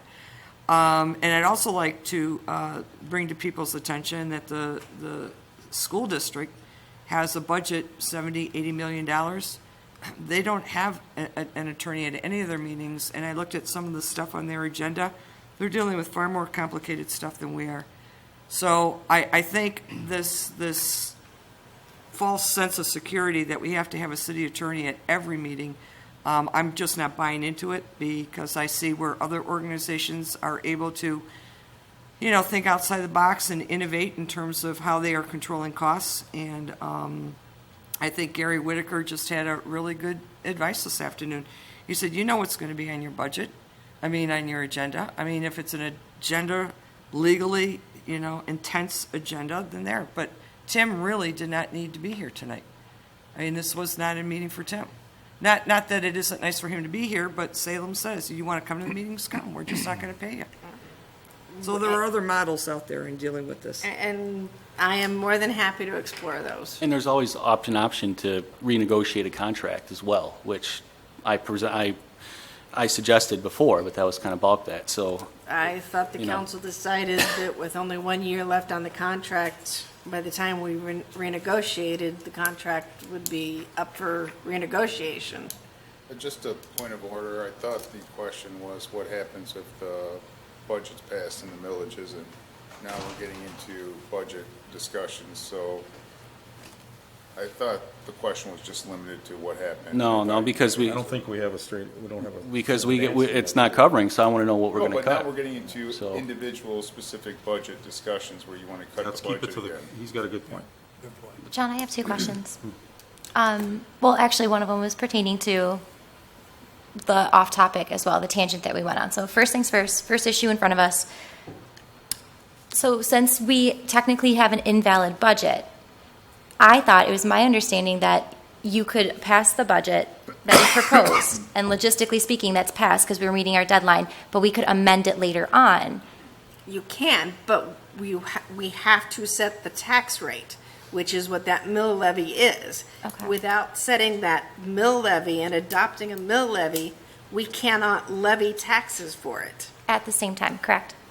So we have a budget, but no money to fund it Sort of with. why I asked the question that what should go first, because I felt as though this would probably happen, and it did. Okay. Well, that's my bad then. I'll honestly take the hit for that one. I'm a rookie. My bad. I'm 2 years in.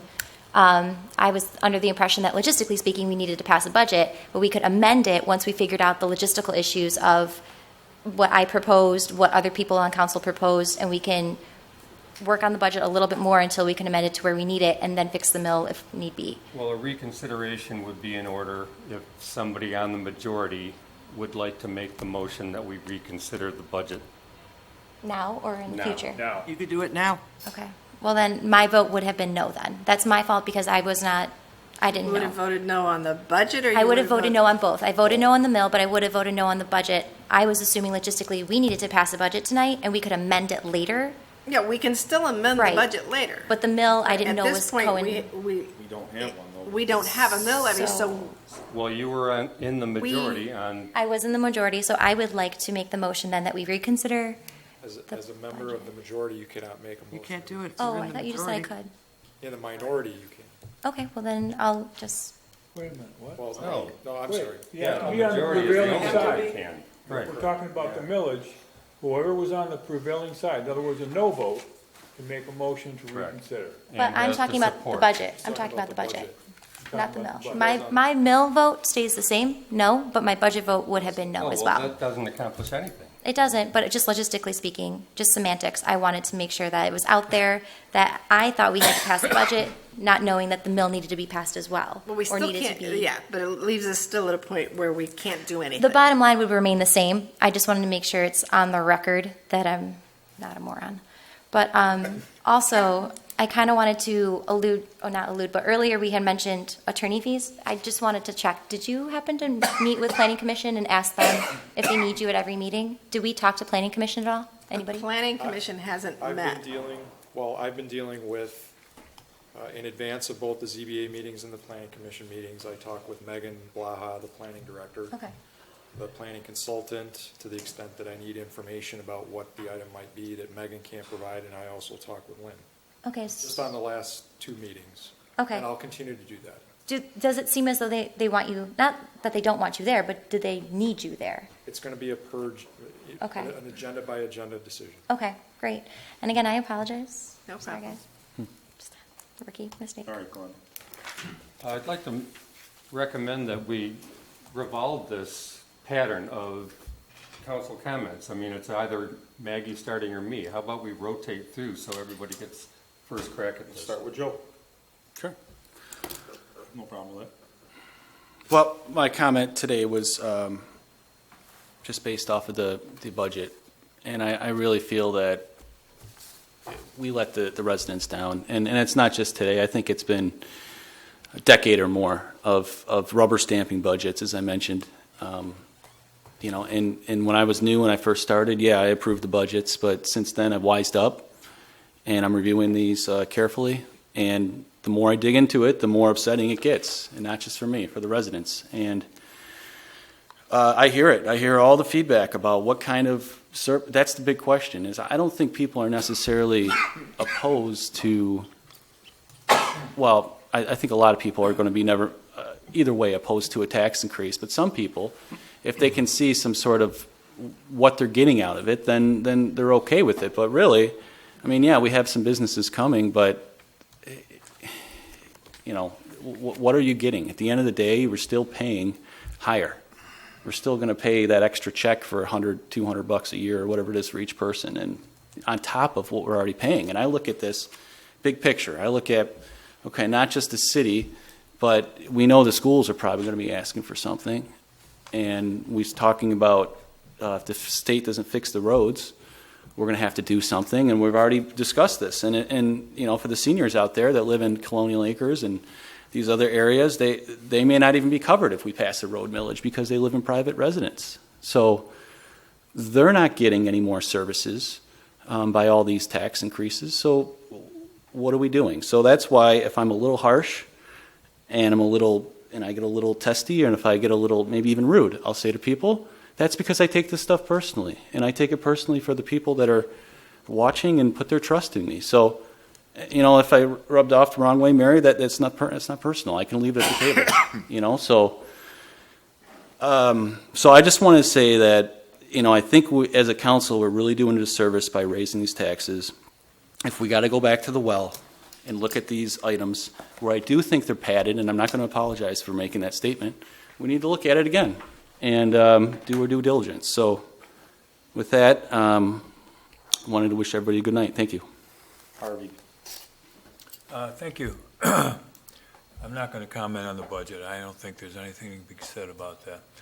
I had an opportunity on Wednesday and Thursday this last week to sell poppies out on our streets for the American Legion.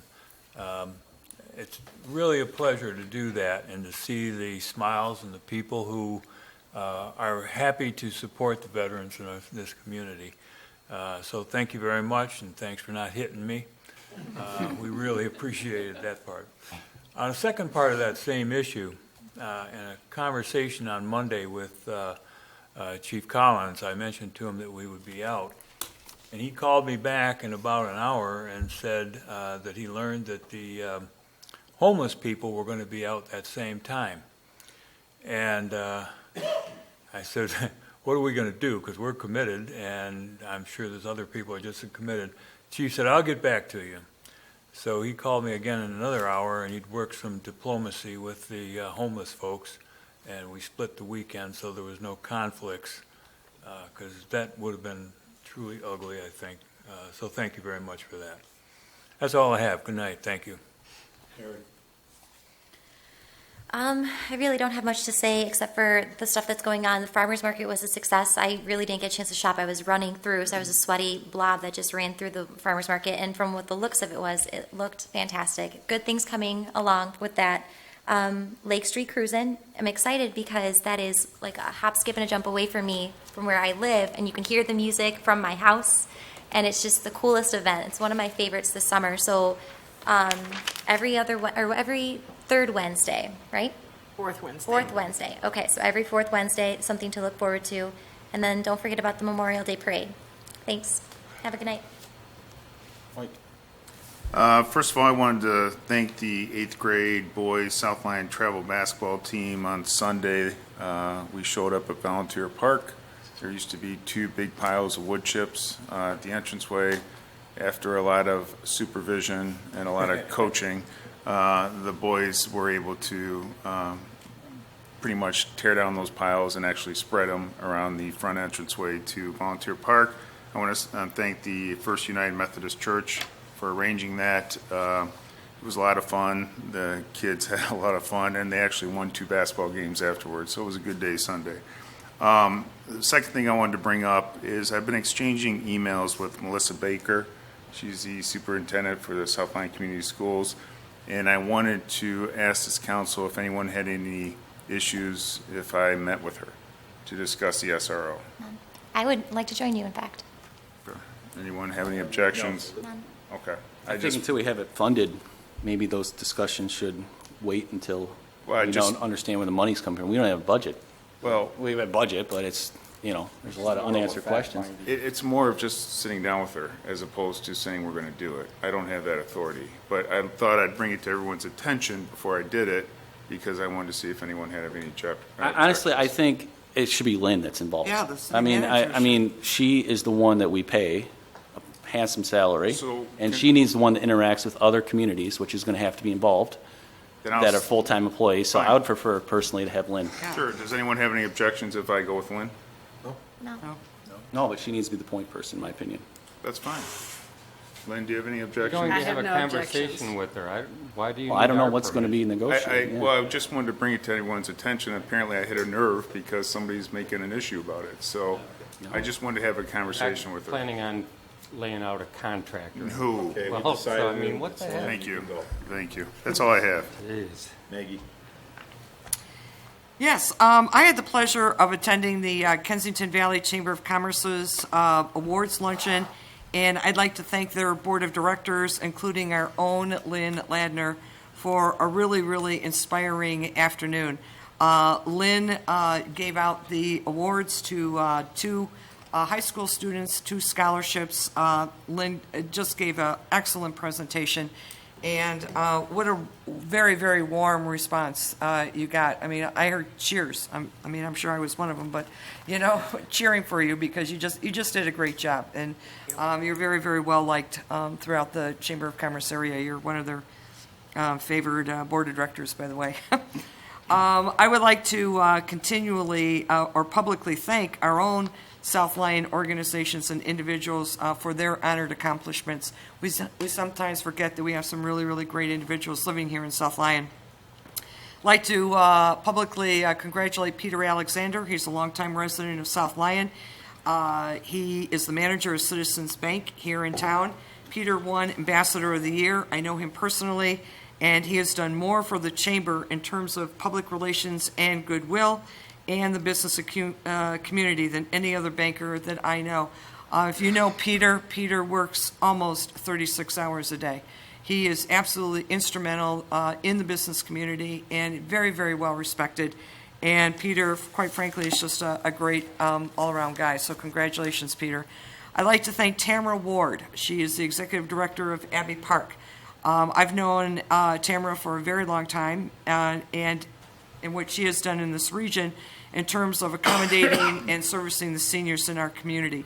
Her professional aid and her support and guidance to families searching for answers at a time when parents are being put into a step-down sort of environment, her skill set is unmatched by any other service.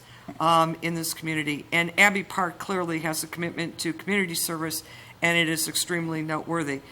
Tamara Ward is a resident of the city of South Lyon, and Tamara Ward and Abbey Park, they received Business of the Year.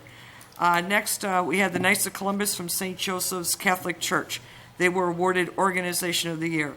I have personal connections to the Knights of Columbus. This is a wonderful organization. It focuses on the needs of those less fortunate. Their level of compassion and empathy for all people in need is highly commendable. And year after year, this organization is able to get new recruits that come into the Knights with the same level of service and mission as their elders. So congratulations to the Knights of Columbus. I'm so glad that you are here in our community. Last and most notable is Kathy Swan. She is not here this evening. Kathy chairs the Pumpkin Fest, and through that event brings thousands of visitors to South Lyon. No other event showcases our city like Pumpkin Fest does. At the awards banquet, I sat at the table with Kathy, and I learned much about her, mostly from her beautiful daughter who sat next to me. Kathy chairs the Relay for Life event. We saw her here this evening. She dedicates her time and her energy to a charitable cause, making a difference in women's health. Kathy also takes Girl Scouts out on camping trips, and I know that, quite frankly, anybody who knows me, I would not have the patience to take a lot of Girl Scouts out on a camping trip for a weekend. What Kathy brings to the table is her commitment to public service, her unwavering support of doing the right thing at the right time for the right reason, right here in South Lyon. So, Kathy Swan, you're not here tonight. I wanted to give you a big hug. But I do want to make sure that everyone publicly acknowledges you as our Volunteer of the Year. Next, I would like everybody to see that the Kensington Chamber of Commerce has chosen the fountain in Paul Baker Park as the front of their directory, so I'd like to thank the Chamber for continuing to think of South Lyon. Additionally, I would like to notice that the Sustainable Art and Sound Art Show, which begins on June 12th. There is actually a picture on here, and it is the stool of giant shock absorbers donated by Norm Foltz of Norm's Total Automotive Shop. So I would like to recognize Norm for donating something to this Sustainable Art Show. As we all know, he's right here in town, and he has actually donated a piece of sustainable art to the show. So, Norm, You didn't even ask him. oh, really? No. Really? He just did it? Okay, thank you so much, Norm. So that is my night. I'd like to thank everybody. Enjoy your Memorial Day. Thank you for inviting me into your home this evening, and I'll see you at the next City Council meeting. Thank you so much. Claude. I think we have a pretty nice looking week coming up, so don't forget the car show on Wednesday night, the Historic Village Jazz Concert from the high schools on Thursday night, and the Memorial Day Parade. And thank you very much. Say anything about the budget either. I just like to, I do have a question though, in a sense. No. No, sorry. I skipped around. See, that's why I don't Yeah, normally you skip did, around. yeah. Where do we go from here now? I mean, the question. I mean, that was kind of why I asked, I mean, I'm not trying to make a big deal out of it. That was kind of why I asked the question in the beginning. I've never Didn't been in kind of this at the same- position me either. before, so I will have to find out, read the Uniform Budgeting Act, look at our charter, talk to our auditors, talk to the state, and go from there.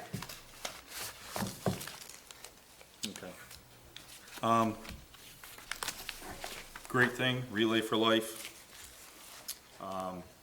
Lace them up if you can. It's a great cause. June 3rd, 2017, Family Life Community Church. I think it's a great cause. Everybody knows somebody that's got cancer or somebody that's either family, friend, or passed. And I think it's a good way to honor them and get a little healthy yourself in the process. Participate in the events. The Sustainable Show, I think it's going to be fantastic if you're around, worth seeing. And normally somebody doesn't bring these to me, but I'm going to, because I know who this person is. And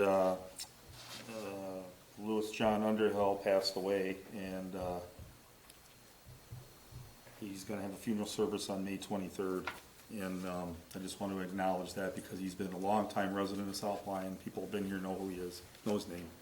And most people we don't normally get these. So if you know him or know of him, it'd probably be nice for his family to give him a few minutes.